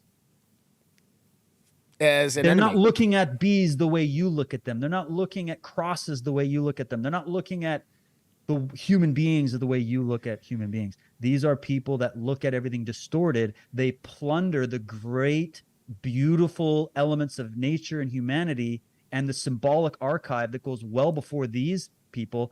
They are pirates. They steal it and then they wear it as their emblem. and then they redraft the symbol to represent something else than what it was originally intended for. So I hope that makes sense. We're not knocking bees. Right. And David, I want to touch on something that you said, especially with Michael's work in the sense of the female Illuminati and the female cults. You have the cults of the serpents, which rise up out of the post flood, and a lot of what we come out of there. If we go to ancient Egypt, we go to the Assyrian mysteries, the Icean mysteries. We see this transition with Osiris after being killed by Set and the 72 disciples, where Isis goes in there and puts him back together, melts him a penis of gold and becomes impregnated, and then gives the resurrection to Horus 9 months later. Now, this is very interesting because the phallic symbols during this time, about 3,000, 4,000 years ago, began the transition from rounded and rounded topped, an actual phallic symbol, to square on the sides and then pointy at the top. Now, if you think of inversion, the phallic symbol is predominantly a masculine symbol. But now if you think of inversion, how do you invert round and rounded at the top? Well, you square it, square in the circle, hermeticism, right? We bring in the aspects of nature, which bring about balance, which would be mating the female with the male, and now you have the inverted symbol. So if you look at these Osirian obelisks, these worships of Osiris, this is not necessarily worship to Osiris, but to the female dominant power that is brought about through the inversion of the masculine. There's always been something out there called the talk of the suppression of the divine feminine. New Agers have been talking about this for a long time. The suppression of the divine feminine was brought about by the feminine so the feminine could rule. And they done it through the inversion of the masculine. And this is why they say we have a male-dominated society and everything like that. It's actually highly untrue.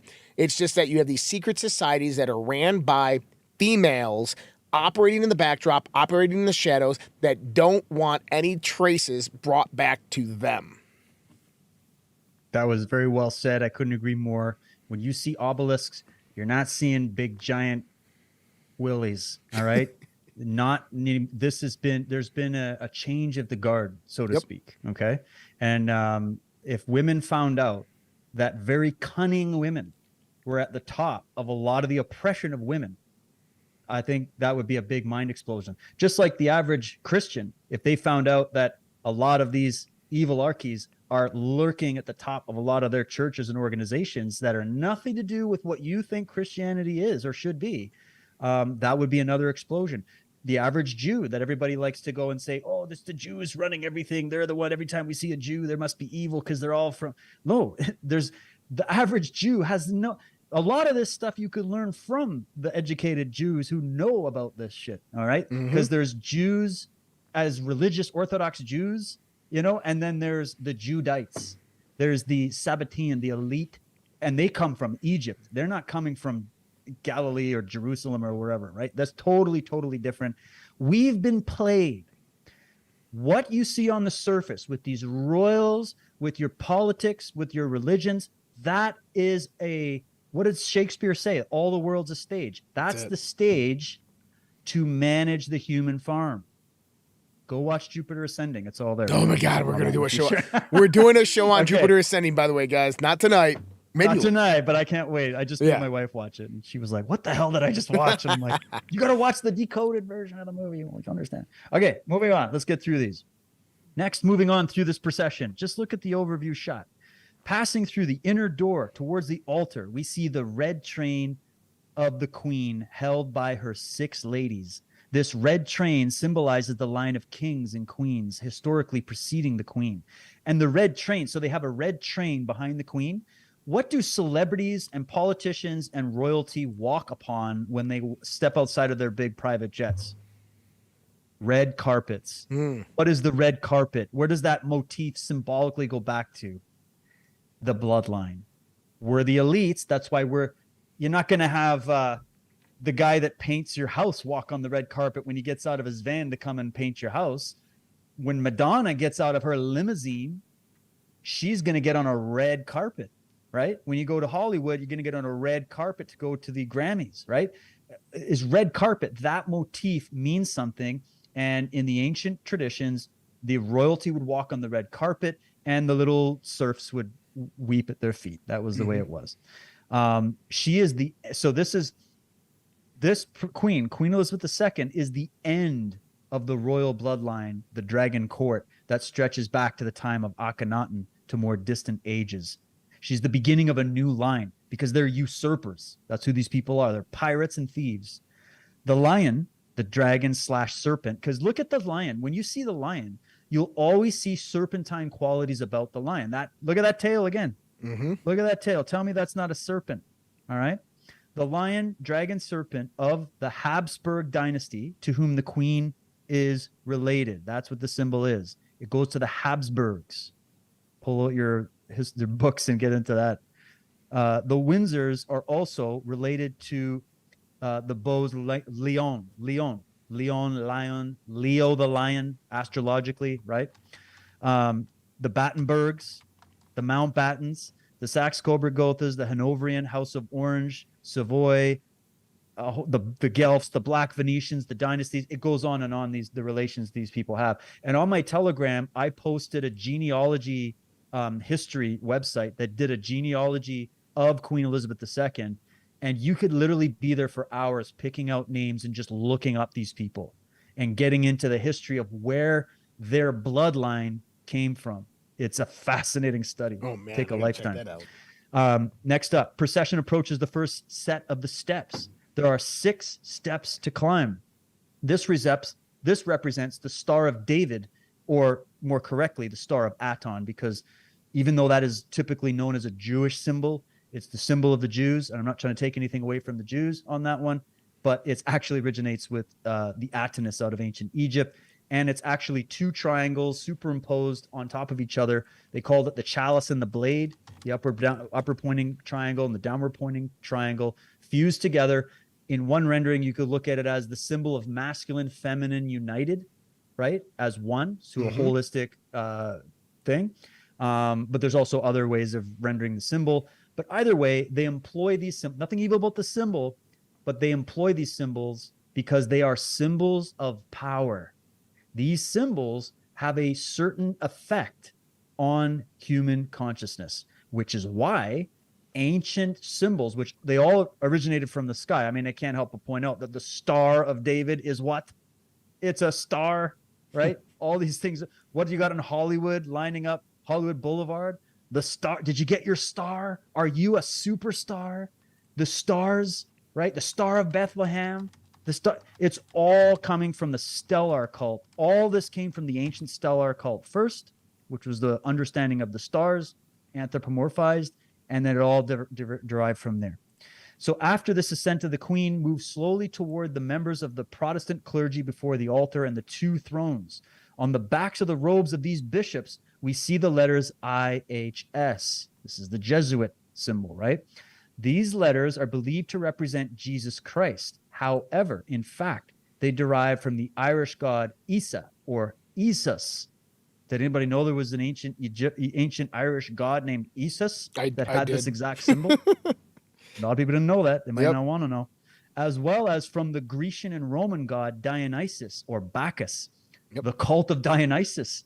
That is the original Grecian cult from which you get the lineage of ideas and thought of what we now today call the radical extreme left-wing movement. That is the cult of Dionysus amplified in modern times, upon whom the Christian Jesus was partly based.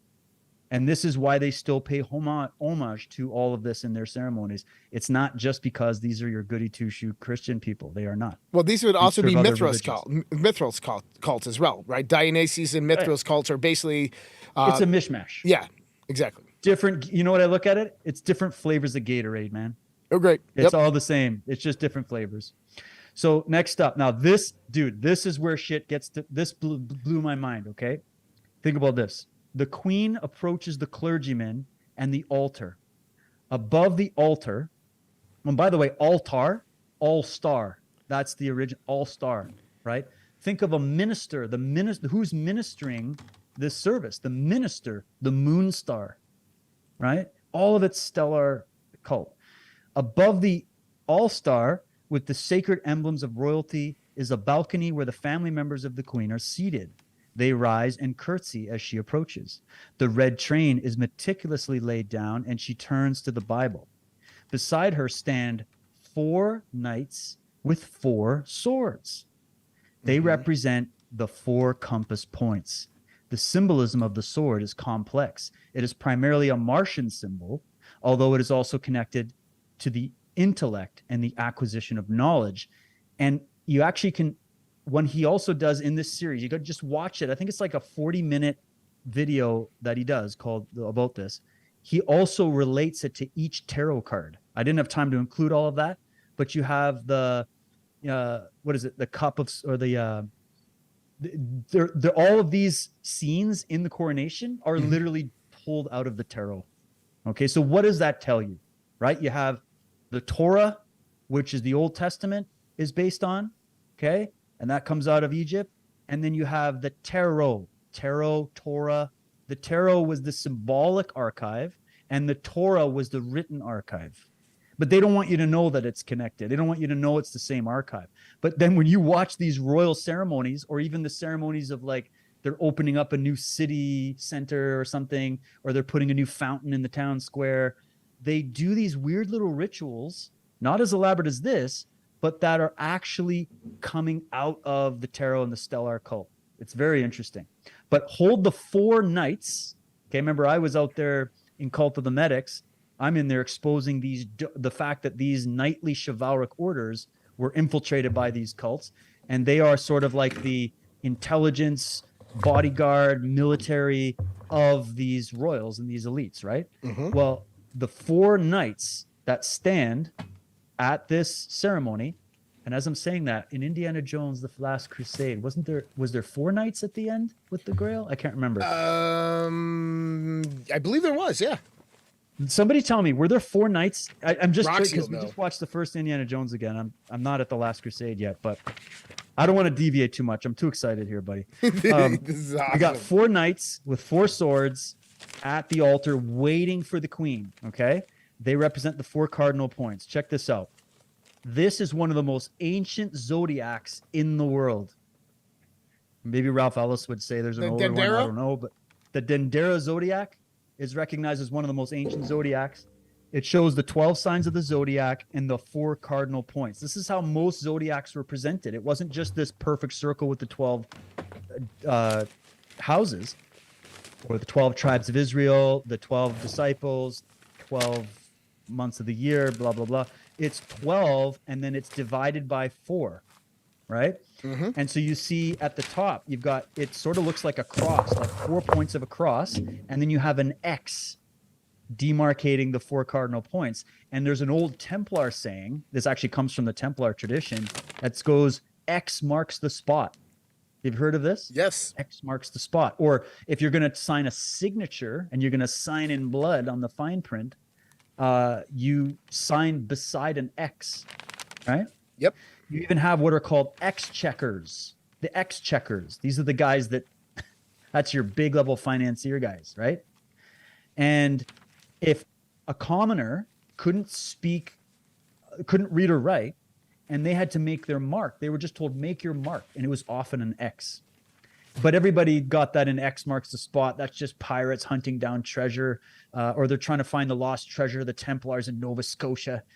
You know, that's not where the treasure is, okay? I'll tell you that right now. I even told the producers of that show that that's not where it is, but they're making too much money off it. It's still a good show. It's a good adventure. Who knows what they'll find. But 4 cardinal points. So just to recap, because I'm getting too excited here. 4 knights at the ceremony, 4 swords, 4 cardinal points,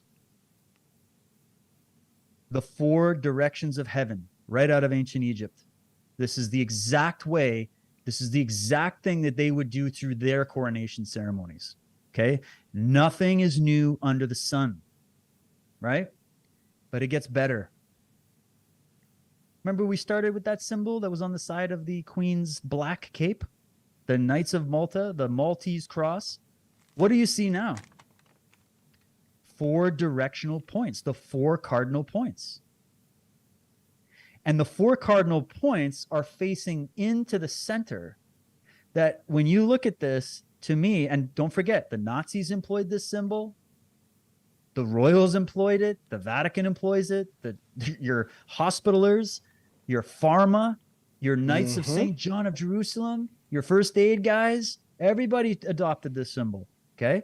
Again, nothing evil about 4 cardinal points. That's just something. What it is it's an element of the natural order encapsulated into a symbol. And it's powerful on human consciousness. So if you want to sit on the thrones of the earth, you must understand the knowledge of symbolism and how to use it, right? So they've got their 4 cardinal points pointing to the center. The center is the center of power. And then, as I've said before, if you take this, if we zoom from the top and look down upon it, and we think of it as a 3D image, it is an unfolded pyramid. That's what it is. There it is. So it's a pyramid that's been unfolded into a 2D flat image seen from above. If you were to see from above and fold them back down, you would see the pyramid. So these people are more Egyptian than they are Christian, as you would think of it, okay, in terms of the symbolism. But then I guess the whole world would have to be, because we got everything from there. And there's a few people that sport these symbols. There's your Nazi symbol. There's your, check out the crazy magic stars on the hat of Nimrod that comes out of Babylonian tradition that the popes wear, right? It's a fish hat. The mitre. God. The mitre. Dagon. So we're talking about Dagon. Yeah. Dagon, the mitre, right? So that's what the popes wear. The scepters that they hold. If you actually look at a lot of the top bishops and cardinals, or any cardinal that'll go to a ceremony with a scepter or a staff. Remember the staff that turned into a serpent, right? Mm-hmm. That's a druidic symbol, because it's the spiral. It's the staff that goes up into a spiral.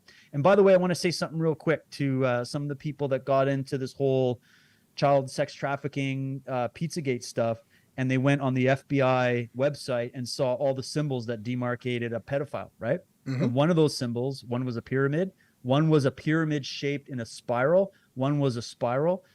I want to just say 100% legit. However, that's not the origin of those symbols. Those symbols all come from the Druids and the Egyptians. Like it's again, sequestered, reappropriated symbols for a perverted purpose. And that is part of something called black magic. Okay. You also have the Alpha and Omega Lodge, right? Where you got the sun and stars, and then the secret handshake, right? With the Knights of Malta cross. There's the Queen wearing the cross. There's Benedetto Mussolini. There's Adolf Hitler. There at the top, you've got the Sovereign Grand Lodge of Malta.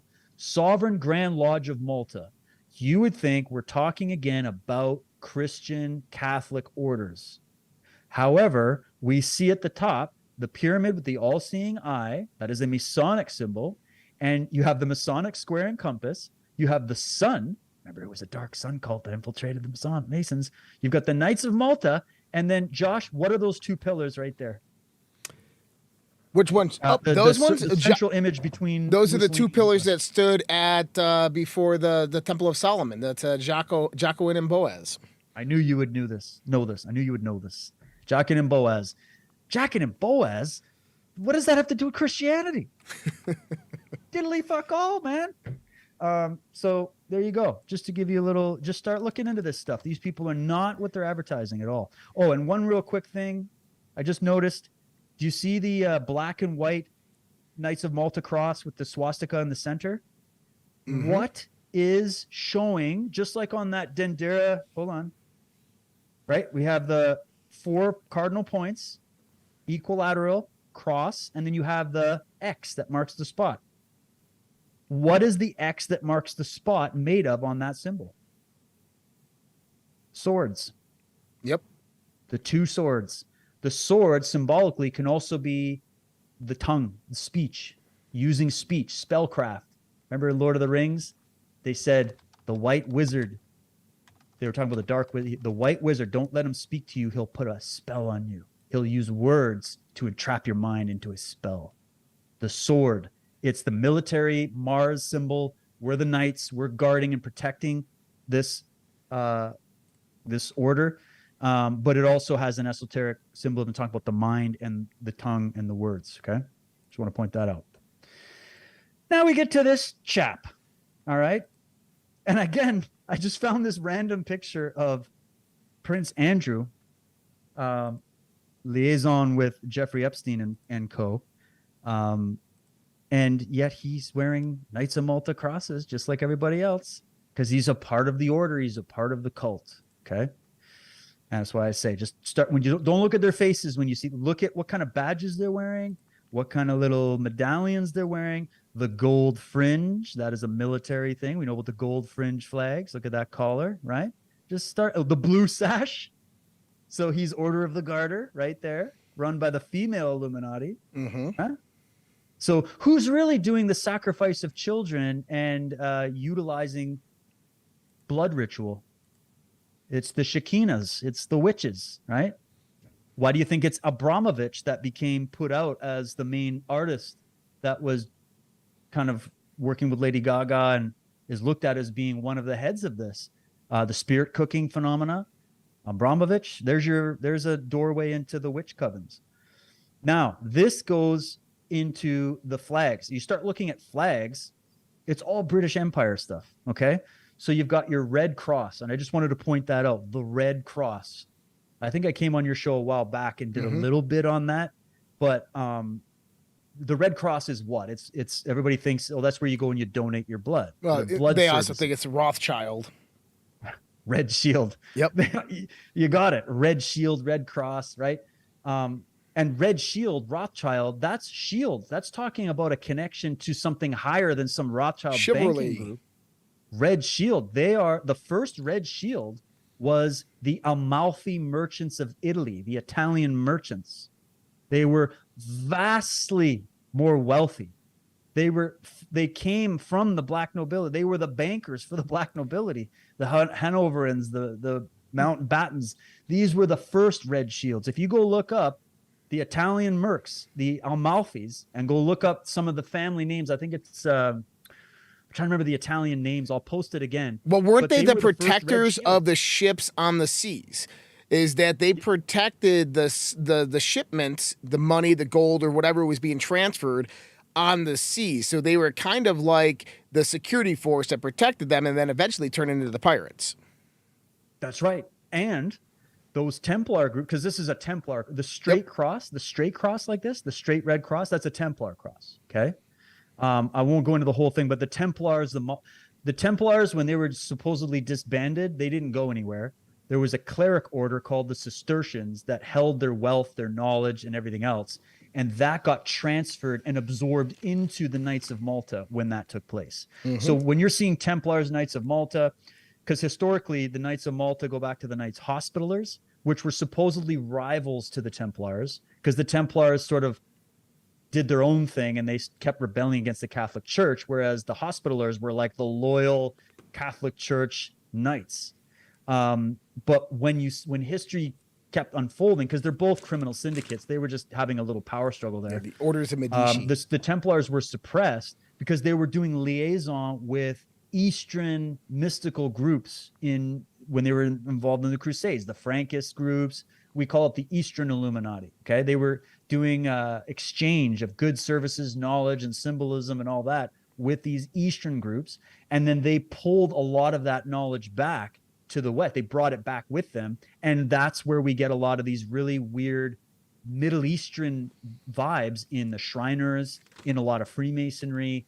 They can thank the Templars for that. In fact, the top degrees in Freemasonry are Templar degrees. Mm-hmm. So, but anyways, that's another digression. I just want to point out the Red Cross. The Red Cross Foundation is literally involved in a form of human farming where they collect your donation of blood because you're a good person. You want to help your fellow man with blood transfusions or emergency surgeries or whatever.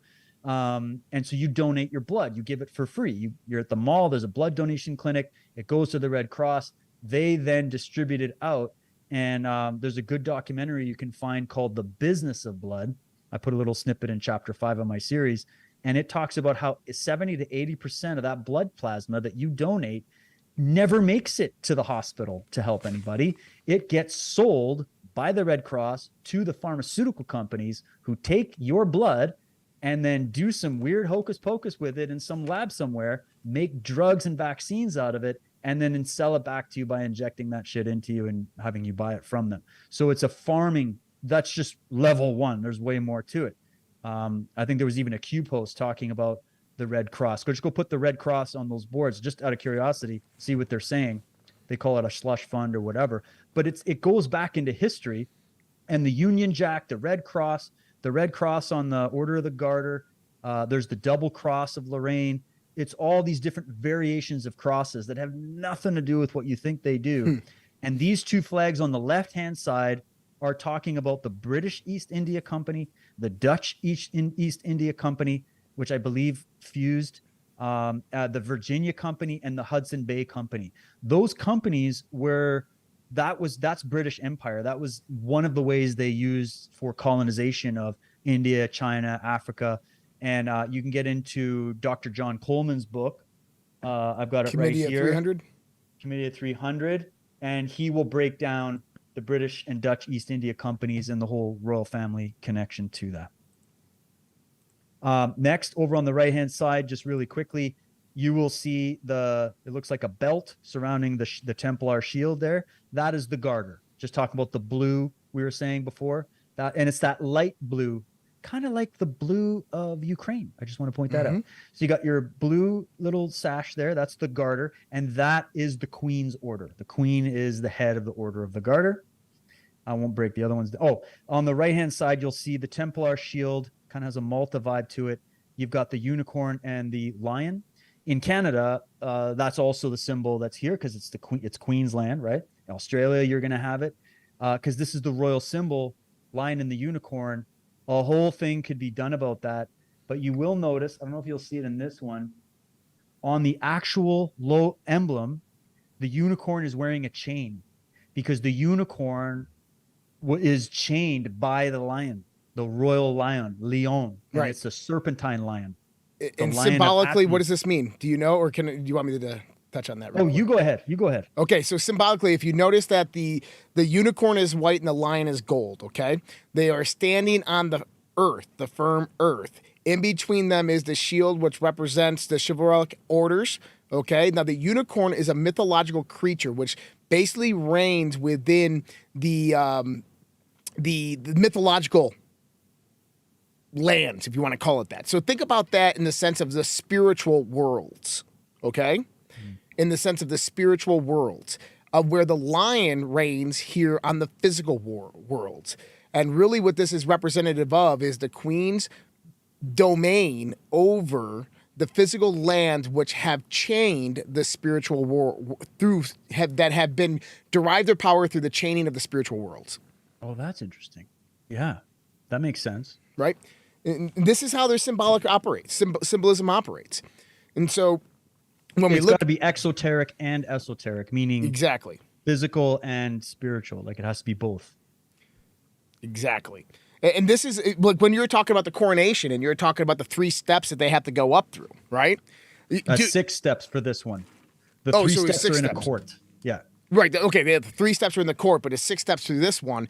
And this represents that transition, but into the altar. Now, only the high priest can enter the altar, right? And That's this right. is representative of the 6 steps to, I guess, in a sense, is enlightenment or the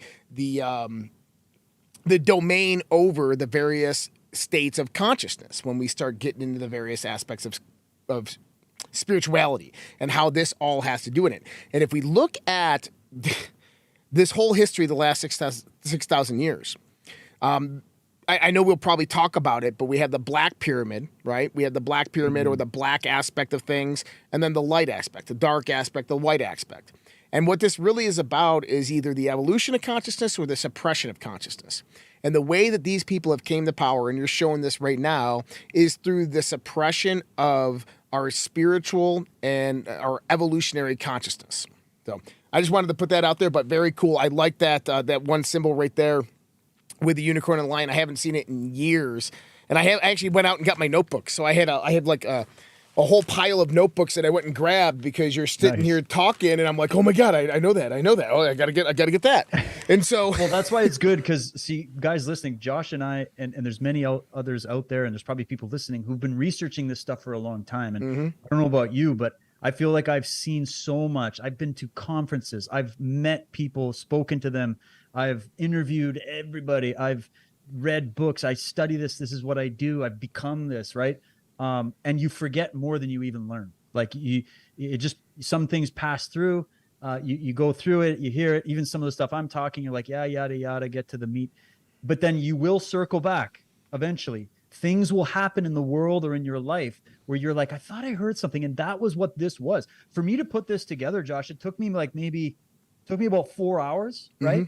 But the only reason I could do it to me, that's a short period of time to put this together. The reason is because I already kind of knew a lot of stuff. And then I knew when I started seeing the media with the Queen passing and all my friends started talking about it, and people are having Queen tea parties and shit. I'm like, whoa, we got to dig this up. I know there's something more here. And that's what we're trying to do. We're trying to show people we can argue what's good and bad. I want you to understand how ancient and how big this is, how megalithic this is, how old this is, how important this is to these people. Whereas you and I are just like, I don't care what shirt I'm wearing today. I don't care what this I'm doing today. Although I did put on my own slave shirt, sporting on slave. But like, we don't have massive rituals every time we walk outside the door to do something special. We just go out, right? We're the commoners. But these people, the reason they have to be so meticulous with the ritual is because they have higher aspirations than the average person of maintaining power. They want to acquire power and they want to maintain power. And if you want to do that, as JP Morgan himself said, millionaires don't know astrology, billionaires do. And that's just astrology. That's just one part of the archive, of the symbolic archive, that is known by these elites that the average person doesn't know. That your priests tell you not to even look at. And it doesn't mean you have to go believe in it or anything like that. It just means you need to know the manual that these people actually stole from your ancestors to then use as a way of wielding power over you that is illegitimate. This symbolism should be there. There's nothing evil about a red cross, guys. Nothing evil about a shield. There's nothing. A shield can be something that protects the good, but a shield can also hide and protect the evil, right? So symbolism's dual. All this knowledge is dualistic. If we employed this knowledge in our own lives the way we should have done, the way the great teachers told us to, then we wouldn't be slaves. We wouldn't be slaves on this planet. We wouldn't be dealing with a great reset. We wouldn't be dealing with the government stealing our money, locking us up, and destroying our freedom and our lives. We wouldn't be dealing with that, because we would realize, just as the Christ said, who these people are supposed to be representing, said, no, the kingdom of heaven is neither here nor there. It's not Buckingham Palace. It's not the thrones of Britain. It's not the thrones of anywhere. The kingdom of heaven is within you, which means everything I can do, you can do, and greater. Those are the best teachers. Now you are that, but it's a process to become that, right? They don't want you to know that. Well, and it's said in Matthew when Jesus says the steps to basically establish your church. He says the first step is to find the kingdom of heaven, and he says it later on that the kingdom of heaven is sought from within. And then when thy eye be single, right? Here we go. Now that's a whole different can. That's another podcast. But it is relevant, Josh, because we're talking about a supposedly Christian Western monarchy that is just, moving through time, and they defended the West during the great Nazi wars and all this. And you're like, no, you don't get more Nazi than the British royal family. I'm sorry to tell you. I'm sorry to break it Nazis. to you. Okay, you don't get more Nazi than the Cardinals, the College of Cardinals in Vatican City. Would make your average Nazi look like a fucking kindergartner. There are Blavatsky and many other people who knew a lot of this shit. They knew that these orders had been infiltrated. Her own order was totally taken over after she died and run by, was it Annie Besant or somebody like that, who was a Theosophist, Fabian socialist? So all of that was plundered. And those people warned us about this dark brotherhood, dark sisterhood that pillaged the archives of knowledge to subjugate humanity. So there's so much more to go into on that, but just remember, this is your birthright. You don't need to be getting on your knees in front of any royals or politicians or any of these popes. You are those things that they pretend to be. They just want you to believe in them instead of the real God, instead of the real freedom, the real truth, and the fact that that all is a part of who you really are. You are all that is, all that ever was, and all that ever will be contained in this moment in time. And they want to steal that from you. And I say, fuck them. Never going to let it happen. Next. Woo! The Queen. She's the head of the garter. So I just want to show you really quickly. There's an old picture of her, a newer picture of her. That star, the sun, the rays of the sun, that is behind that Order of the Garter symbol. It shows that she's the top of the pyramid, okay, of that order. So stop telling me the Queen had no power. Solar rays. Real quick, this is just from the actual website of the Order of the Garter, okay? Order of the Garter, according to them, officially, the most noble Order of the Garter is an order of chivalry founded by Edward III of England in 1348. It is the most senior order of knighthood in the British honor system. What? I thought the Queen was just a decoration. Did they just say that it's the most senior order of the knighthood of the British honor system, outranked in precedence only by the Victoria Cross and the George Cross?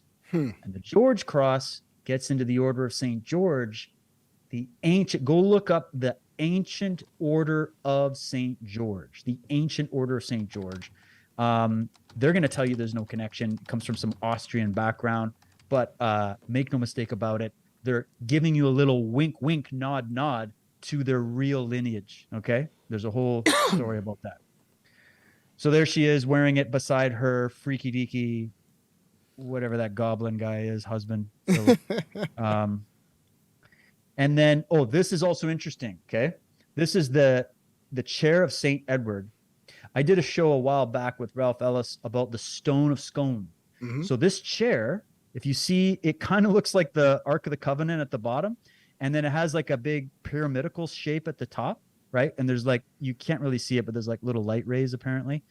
And underneath the base of the chair is an ancient sacred stone called the Stone of Scone. Now, some people will tell you the actual stone isn't there. It's just a symbolic stone, which could be the case. I don't know. But the original chair that Queen Elizabeth sat in to be coronated allegedly had the actual Stone of Scone. And that is a history getting into how these British elites, and British, again, I don't want to, these are the Jacobin Illuminati elites that hijacked the British throne. They conquered the lands from the peoples that had these ancient stones. And who are the famous ones for ancient sacred stones? The Irish, the Celts, the Scots, Wales, right? These types of people. And they had a great knowledge of the energy of these stones. Stones are minerals. Minerals are where we get Silicon Valley. All your computer chips are derived. I've been to Ireland and I've gone through the tours of a lot of the ancient stone circles.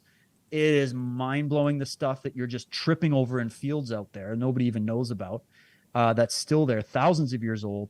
And there was a belief in channeling the energy of the earth through these ley lines or salt lines using ancient stones, which was one of the reasons they built these ancient stone circles, and they put them on certain sacred nodal points on the planet that would be similar to like the acupuncture points of your body. And when they would do that, they would lay them in alignment with the stars. So certain constellations were aligned for these buildings and these structures. And this was a way that you achieved as above, so below. This was a way that you connected Earthman to air, to the gods, right? And these ancient stones were very sacred to these peoples, but these vicious kings and queens throughout history annihilated entire bloodlines of people, all of the good people. They annihilated them. They plundered their lands. I went to Buckingham Palace on a tour. It's nothing but a big brag fest of all the different cultures that this empire had pillaged and taken from and made decorations throughout the palace. And the most important decoration is an ancient sacred stone. Some people believe it might not even have originated on Earth. It might have been part of an asteroid that hit the planet. So what I want to do real quick, David, is I want to show the actual coronation chair with the scone in it. I'm going to show. Sure. Yeah. I can do show you want a me to picture. Stop share, or can you do? I should be able to just transition. There it is, right there. And so, if people are watching, if you watch on YouTube, you can see the picture of it. But this is the actual stone right there. We can go here. The Stone of Scone right there. and there it is in the coronation chair, right underneath the seat, right above the 4 lions carrying it. Oh, I'm glad you found a better picture. Yep. Good. It's funny, I went off on the stone of scone. It wasn't even part of the slide. I just wanted to show you. This is the chair of Saint Edward, the Irish soul of kings. Stands upon 4 Atenus lions. Oh, so the lions are underneath on the 4 cardinal points. Yep. And the back of the chair is suggestively pyramidical, giving a little hint to the ancestry. Okay. We're getting close to the end of the slides. How do I move this zoom menu? I just want to see if I can move it. Ah, good. I can move it. Get out of my way. Okay. The symbol of the blue garter, talking about the order of the garter. Okay. The symbol of the blue garter, as well as the red cross symbol, referred to as St. George's cross. Remember St. George and his dragon? He was the slayer of dragons, right? St. George's cross belonged to the Egyptian god Set. They go back to the Egyptian god Set. He was worshipped by the Hyksos pharaohs, who, during and after their time of Akhenaten, became what are called the Atenists. This is a whole other podcast to get into. We've done this a lot on Enslaved, but this is do the people dark even cult. know that there is a whole story that there is a lot of documentation for about the true history of Moses and Akhenaten?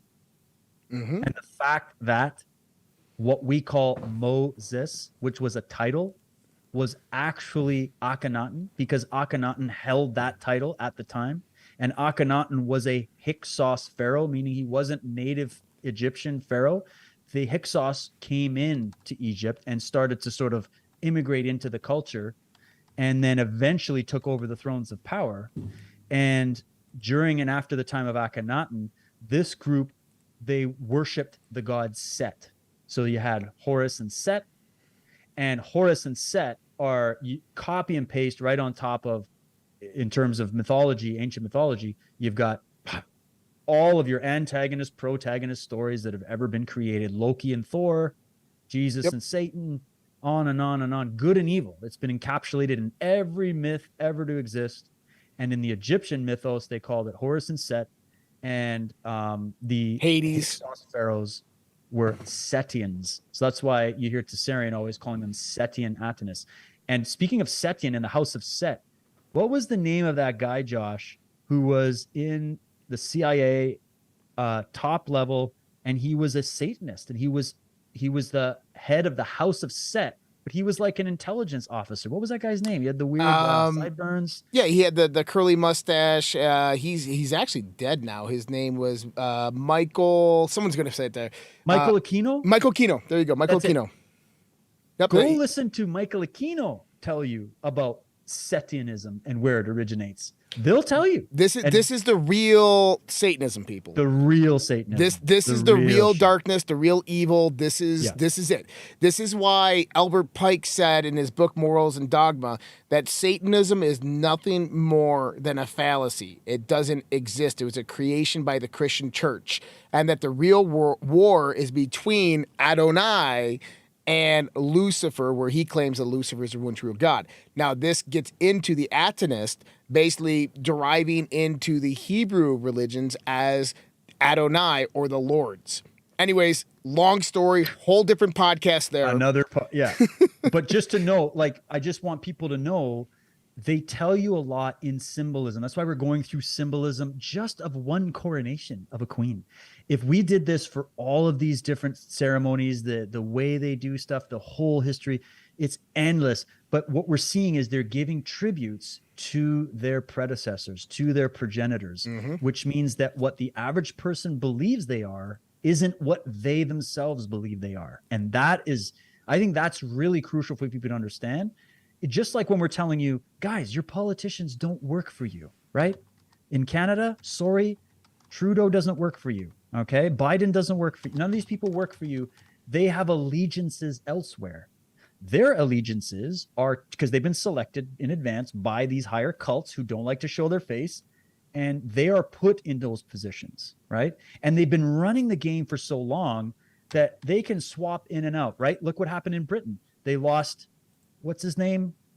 Crazy haired fat guy, Boris. They lost him. Boris Johnson. Yeah. Who steps in? another WEF puppet. What's Yep. her face, right? So Liz. it just bait and switch, back and forth. There's a few exceptions here and there, but look what happens to those exceptions. The media attacks them. They get either character assassinated or they actually get physically assassinated if they ever turn coat. Even JFK comes from the Kennedy family, a mafia family, if there ever was one. A lot of people don't know that, the real history of the Kennedys. But he changed over time. He saw what was going on and he started to rebel against the cult. And what happened? Same with Lincoln. The two presidents to get shot in the head were the ones that went up against the banksters. Who are the banksters that manage the wealth of these elites that I'm showing you right now that go all the way back to the pharaohs of Egypt and probably before. Okay. So look at this. Egyptian god Set. He is worshipped by the Hyksos pharaohs who after their time in Akhenaten became the Atnis. The Atnis conquered Britain. So this is how they got into British royalty and why they salute these people. The Atnis conquered Britain approximately 600 years BC. This is the reason why Egyptian symbolism appears so much on British and European heraldry. And for more information on these symbols, go check out Irish Origins of Civilization. There's 2 books, volume 1 and 2, and there's a big presentation. It's like 10 hours long about all this stuff and more on unslave.com. Okay. We're close. Is this? Oh, yeah, the 2 ones. Okay. 2 more slides, Josh. Yep. 2 more slides. Is everybody having a good time? We learning stuff? Oh, dude, we're gaining people. So that's good, a good thing. The wands, the magic wands. Look at the tarot. So I just put one of the tarot references in here. Okay. If you notice on the High Priestess card, you have Jachin and Boaz, right? Yep. Those are your pillars. And again, nothing evil about it, but it is a Masonic symbol because they plundered the archive. But in the original, it was just talking about masculine, feminine, left and right, up and down, electricity, magnetism, the duality, and you have to pass through the gates to become whole, right? But in these people, they still keep those rituals because they know how to gain power. If you want to gain power, you have to play a trick on nature and karma in order to win it illegitimately, and that's what they do. It's a game. So the 2 wands of power. In her right hand, this is Elizabeth before she gets crowned. In her right hand, she holds the scepter of kingly power and justice. And in her left hand, she holds the rod of equity and mercy. This corresponds with the Kabbalistic schemats of the tree of life and its masculine and feminine pillars, known as mercy and severity. These pillars are the Jachin and Boaz of Masonry. So yeah, just so you know, those pillars didn't originate with Masonry. Much appropriation older. happened. Yep. The central path on the tree of life is made up entirely of feminine paths. This central pillar, named equilibrium, would be the body of the queen herself, as seen in the tarot card 2, the high priestess. So he's just giving an indication. These people know everything he's talking about and probably more. And it's very, very rich symbolically, has nothing whatsoever to do with what you think Christianity is. All right. Get my mouse back. Final. This is an Akhenaten pharaoh right here. Okay. By hook or by crook. There's a few different places you're going to hear this. By hook or by crook. You remember the Prisoner series, the old British sci-fi series? It's about the prisoner. If you watch that series, it's basically telling you the fact that you're in a world that's being controlled, and they talk about mass formation psychosis before it was cool. And there's one of the guys in the series, I can't remember, like where number 6 meets him and he says, by a hook or by crook. And what they're saying is, I'm going to get my way. I'm going to get you to do my bidding by hook or by crook, meaning either I will pour sweet honey into your ear and manipulate you to do what I want, or by crook, meaning I will use force. I will break the law. I will break the natural order, and I will force you to do what I want. And if you notice, just quickly on this point, by hook or by crook, the old way that the controlling mafia cartels worked the politicians and the media was by hook. That was the old way. Okay. They started with hook. It was mostly hook. It was mostly, let's get them bred in circuses. Let's keep them distracted. Let's give them lots of people to worship. So they don't know that they have all that stuff within them. They don't need to worship anybody. Go live your own life. Let's get them all hooked into our game, and we'll hook you in, by, we'll tell you that you're free, but you still have to pay us taxes and tax 50% of your income. And you own your home, but actually you're on a mortgage, which means death pledge to the banks, meaning you don't own shit. Your mortgage death pledge home that you're paying a mortgage on is situated on top of crown land that is owned by the empire that already conquered the world before you were even born. So you don't own shit. You've just paid people some money, and now you think you own. You've been given the crown of maintenance. That's what you've been given. You're maintaining that land and that property on behalf of these people. That's how they see it. Okay. So hook, that's the main methodology. But have you noticed they've moved now to crook? Huh? And that's what my question was. As soon as they went full pandemic Gestapo Nazi on everybody, that was the crook. That was they're blatantly breaking both international and national laws by implementing just with the health mandates. They're breaking national and international laws. I could cite them chapter and verse to you if I wanted to. Okay. You should know this.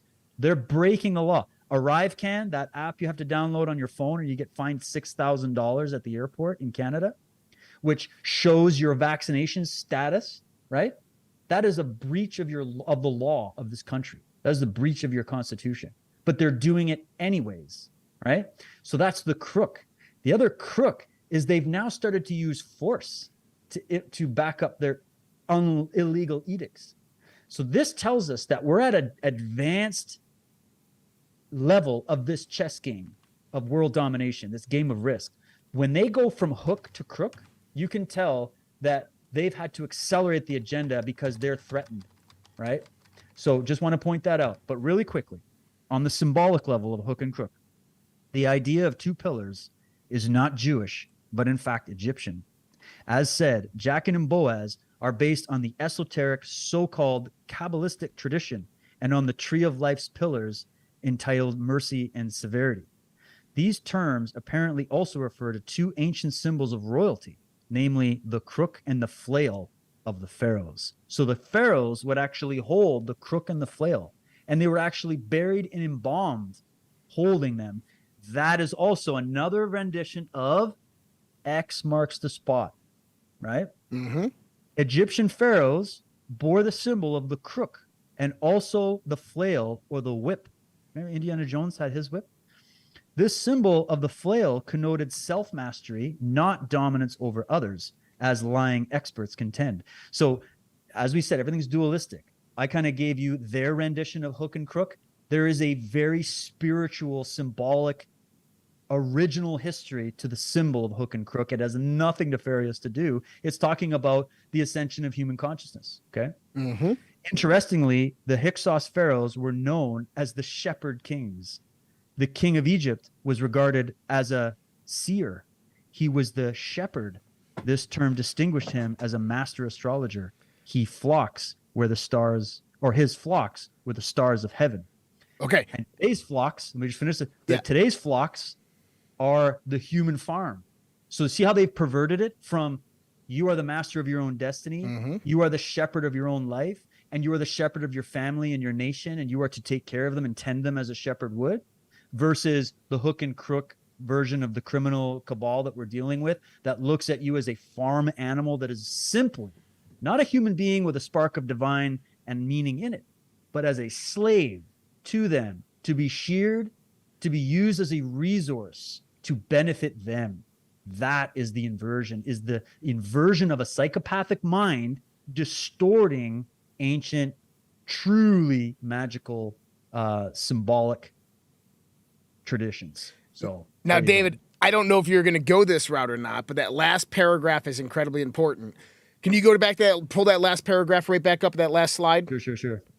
And I want everybody to understand this because we're talking about basically the lineage of all this deriving, the lineage of all the kings deriving from the power of Egypt. Now, it says here that the Hyksos pharaohs were known as the shepherd kings. The king of Egypt was regarded as a seer.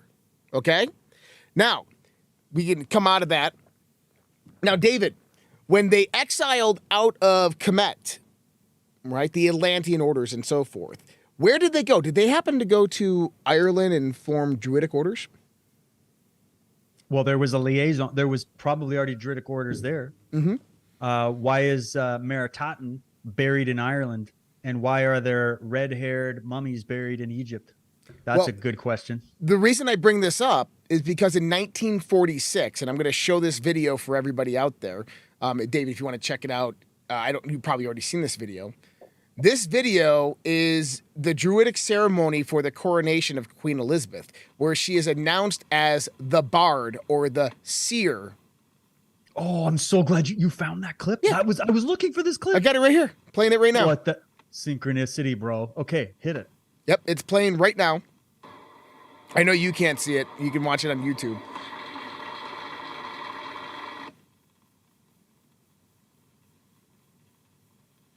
And she basically gets initiated into this Druidic order as a bard, but as known as the Seer.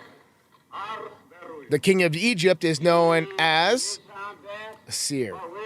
The Seer, the all-seeing eye.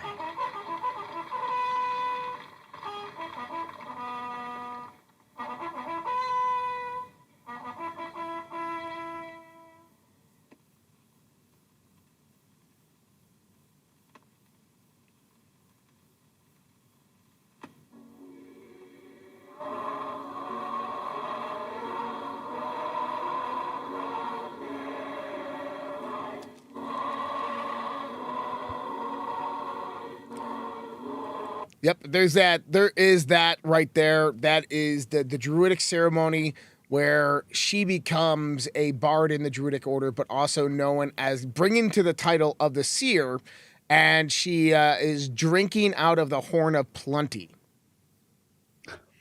I'm so glad you found that, man. Yep. That's so that's really weird that you thought of that and found it. Like, I was looking everywhere for that particular clip. Holy craziness. What is happening? Well, it's all about synchronicity, awesome, man. Well, that's the end of my slides. And what I just wanted to wrap up by saying, and actually that clip was the perfect way to finish that bit.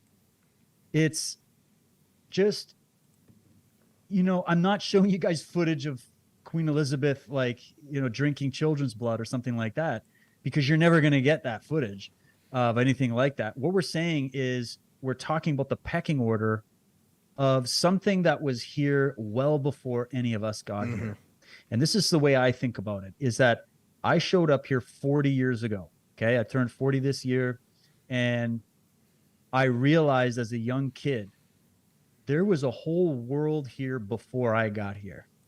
And that is what got me interested in studying history right out of the gate. I wanted to know, well, what kind of a world was before I got here? And then I grew up, watched Indiana Jones and all that shit. And I was like, oh, there's like mysteries and all this stuff. And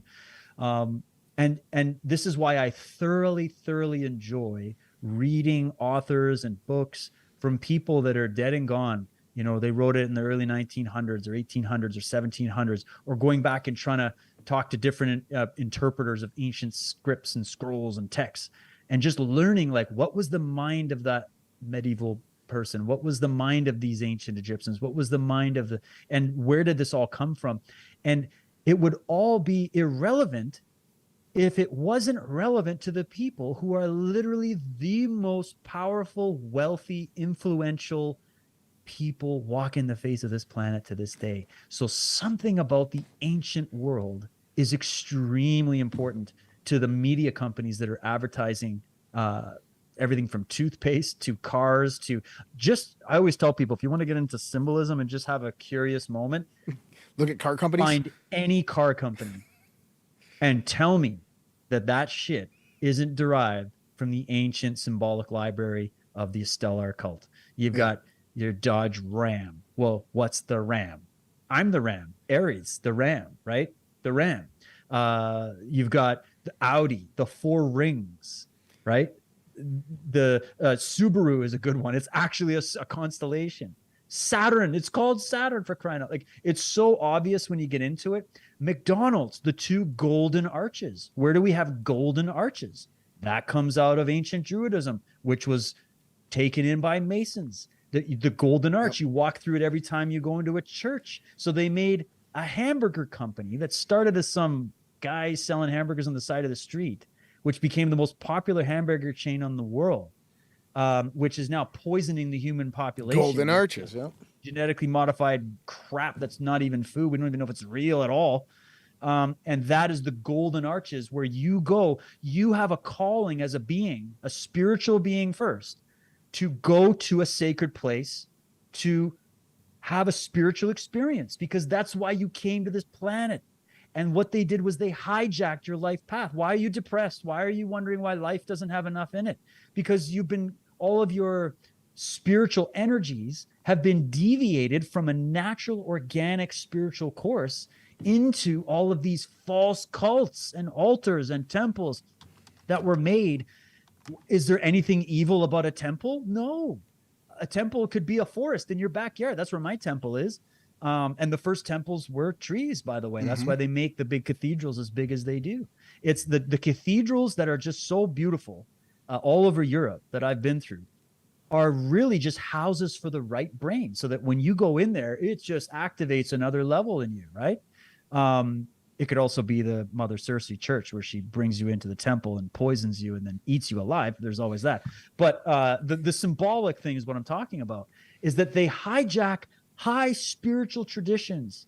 And that's what you need to, this is the number one thing that is the mistake that is made in the so-called conspiracy research movement, is that they start looking at symbols as, oh my God, it's evil. It's a golden arch. It's evil. No, pirates stole that from you.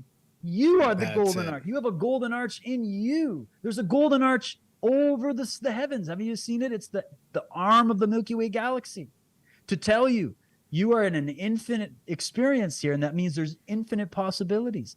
But they want to lock you into a cage, and they want to keep your mind in a cage, because they can't have too many moving pieces on the chessboard, or they're not going to be able to control jack shit.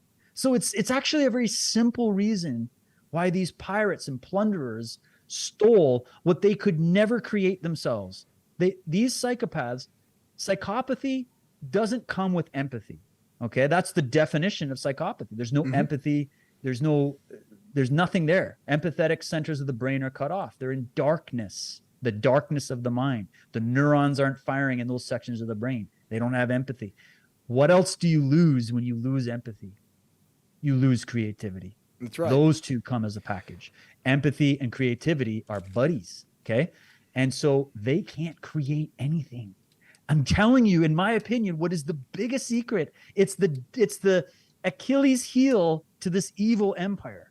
The Achilles heel to the evil empire is that they can't create shit, and they know you can. And that's why they did LSD experiments on you for many decades. That's why they did all those mind control experiments on you. That's why they created all the decorations of what would attract your creative, empathetic consciousness, so that you are creating something. But are you creating your life? Are you creating a better world for your fellow man? Or are you creating the world they want you to create? Because it's like a mousetrap. You're now going through their mazes, getting hit by their little electrical charges. Don't go down that road. Those are the conspiracy people that are challenging our authority. Yeah, we are. No, and we're just getting warmed up. And so they want you to be a part of their cult. By hook or by crook, they will bring you into their cult. And you have to say no. Say no. Okay, hold on 1 second. Let me bring this up. David, I want to bring this up. Do you have YouTube pulled up or Rumble pulled up so you can see the screen? I'm going to pull YouTube right now. Okay, because I'm going to show something to you that validates everything that you just said. And it is an incredibly popular symbol in modern day.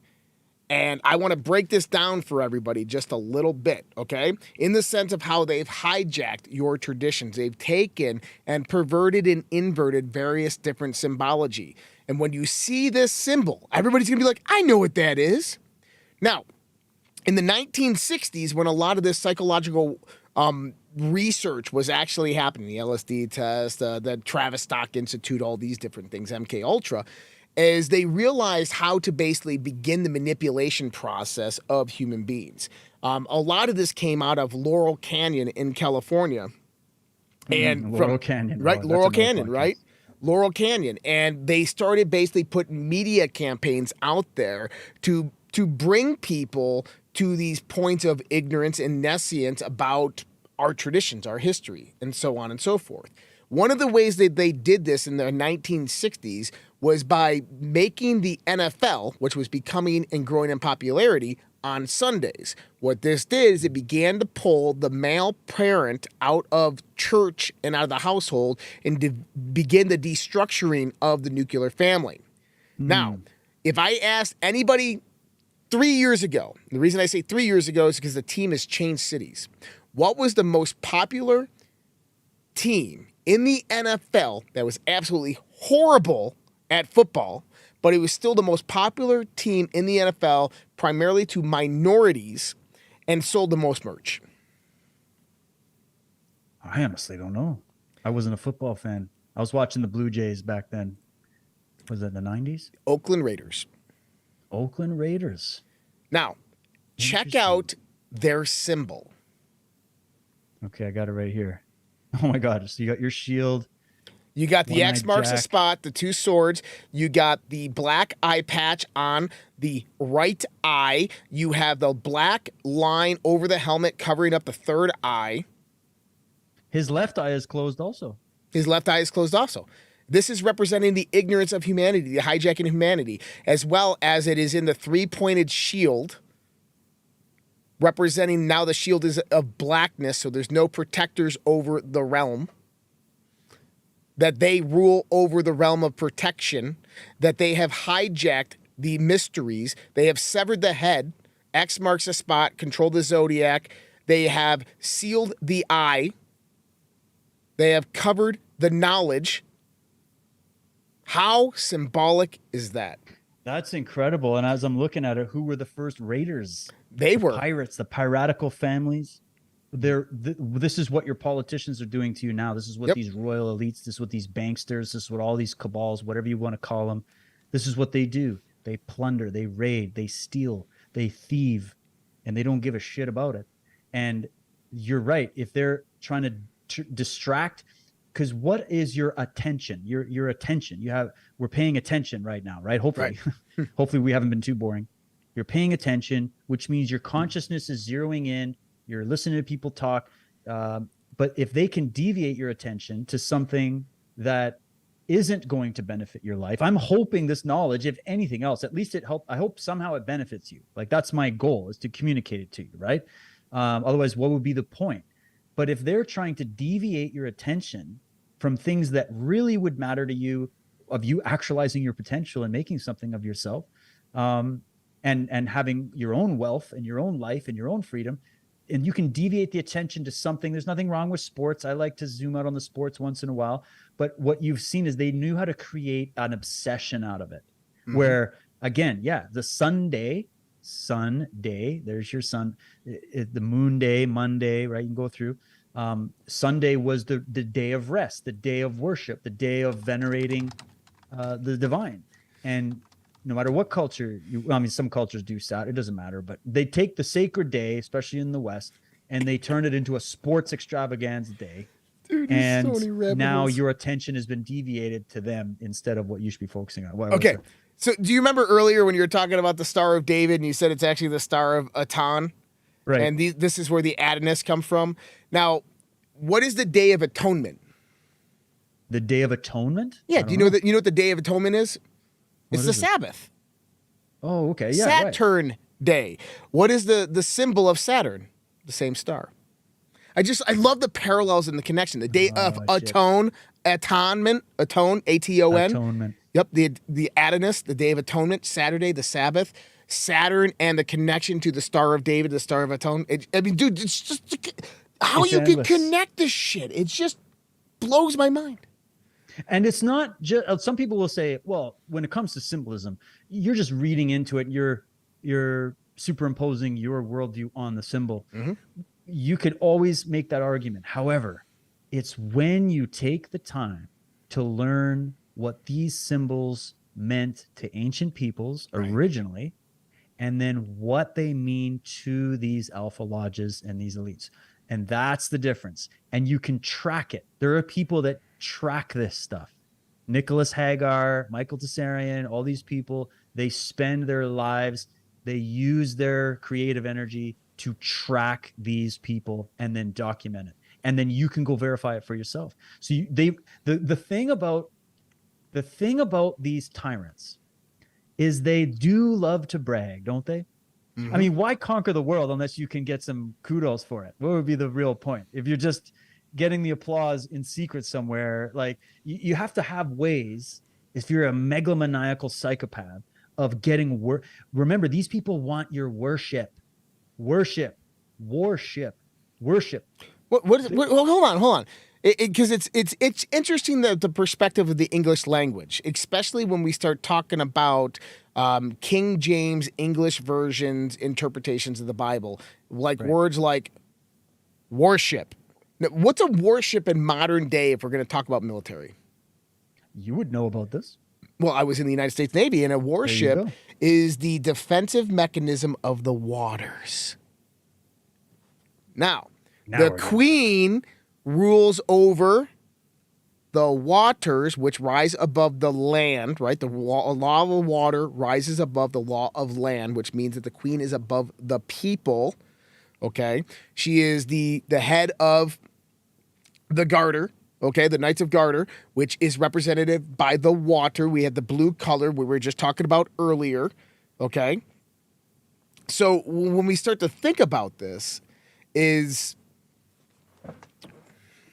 man, I'm losing my train of thought, but, okay. Worship. Worship. There it is, worship. The warship is the defense of the water, okay? Right. Defense of the water. Typically from other ships or from land, from earth, okay? So what do the people on the land do? They worship an idolatry. Why? Because it protects the secrets of the water. It protects the secrets and the rulers of over the water. And so then the people believe they're worshiping their protector, their mother, the sacred mother, the sacred father. Yep. You get the father pope and the mother queen, right? So that's the parents. In psychology, you have the, there's a whole psychological complex with mom and dad, right? Yep. And if you haven't become an individuated adult and you haven't matured, then you will always be looking for a mommy daddy figure, right? They know this is basic psychology. So if they can become the stand-in, the vicars of that, if they can become parents for you, then you will worship them and protect them because you believe they are doing what a parent does for you, which is providing for you, protecting for you, training you for life, all those things. So instead of becoming an adult, now you have a whole civilization that's in arrested development that is looking to these figures, external figures, as being the new parental kings and queens that will save the day, the savior complex. And those people, the cultists, will defend the cult leader to the death. I don't know if you've noticed how many people will desperately defend that rag they put over their face, which to me is just a symbol of subservience. It has nothing to do with stopping. And all I'm talking about is similarity of words, people, okay? Right. Because words are symbols and words matter. The other aspect of this is, what does the wolf do to the sheep? It preys on them, right? Now, what is one of the most common words utilized in modern day worship is the word pray, right? We must pray. We must pray. This word has a negative connotation in regular English language. Worship has a negative connotation. This is what we talk about when these people go in there and they pervert and invert. Yeah. They hijack symbology. Words are symbols. We must understand this. So, this was... I think we've dumped enough on people. I mean, there's so much. And as I was going through this, I had to filter so many things out. I'd be like, I'll be there for 10 hours. You know how many rabbit holes we could have went on? Oh, dude. And I knew with coming on with you, you know, a lot of this stuff too. We could have a lot of conversations, but for we'll do more on this stuff. But guys, I hope we gave you enough. You go chew on this bone and go see what you can find, because the minute you start looking at symbolism, number 10 Downing Street, go look at that. Go look at the symbols all over the Buckingham 10 Palace. days of the funeral. let's follow this king. I want to see what's going to go down with this king shit, right? And What's 10, gonna by go the down way, with is king? completion. Yeah, right. The completion of the cycle, and the starting of a new age, the dawn of a new day. Yep. I just gave you something there. The dawn of a new day. That is an ancient. It's actually one of the slogans of both Hillary Clinton and Barack Obama for their political campaigns.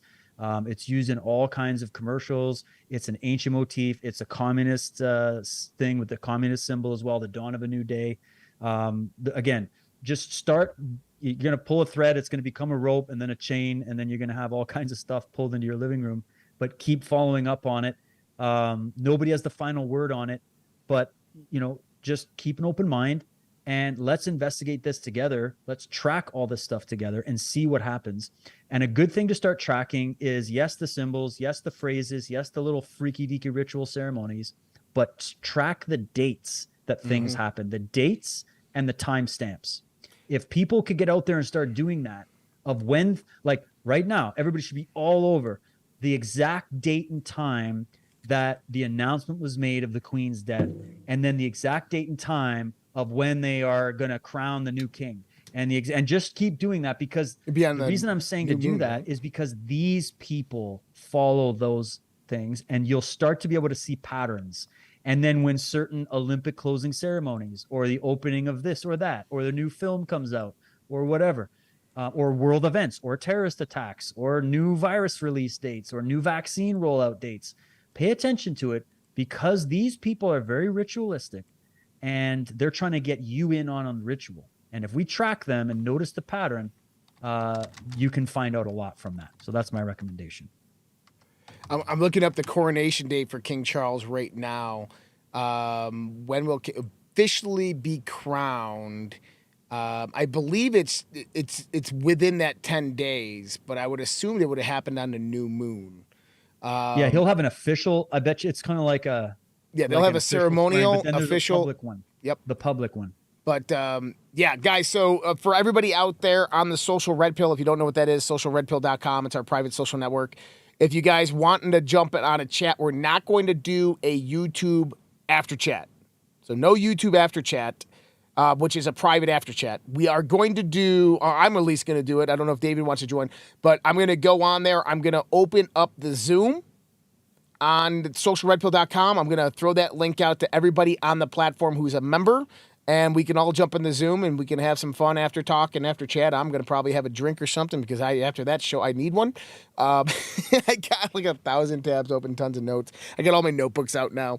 But we're going to do that on the Social Red Pill. So if you're a member of the Social Red Pill, in about 20 minutes from now, we're going to jump on that Zoom. You guys can start jumping in right now. If you want to go on there, it's the one on socialredpill.com. I can kind of show people how to get into there, socialredpill.com.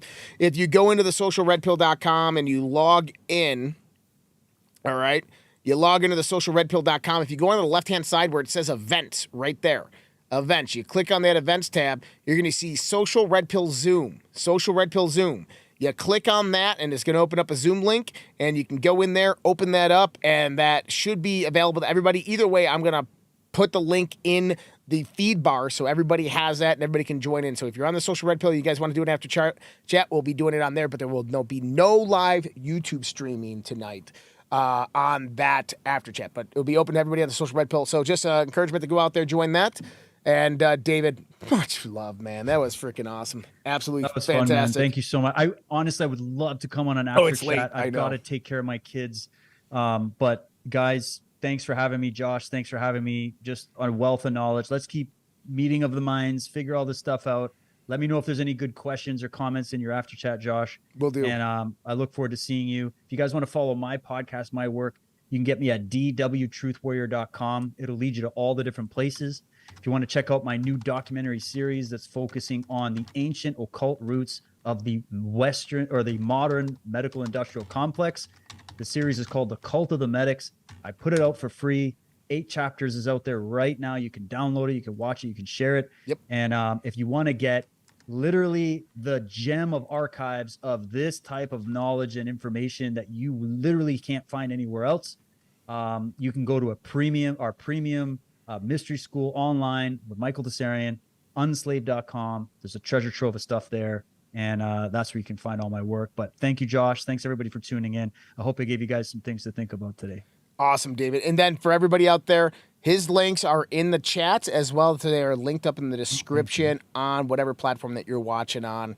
And he's also linked up on redpills.tv. But it's in the description of the chats, as well as if you go to the YouTube page, some of the links that we were talking about for Michael Tessarian's work, particularly for a few articles that David mentioned. These are... those are up for free on his website. That's right. Get all those for free. Yeah. The femaleilluminati.com article is up there, and his website, michaeltessarian.com, is up there in the YouTube description. So you guys can find that there if you guys want to go check out Michael. But much love, respect. God bless everybody. Thank you so much for joining us tonight. We'll see you guys next time. Have a great night.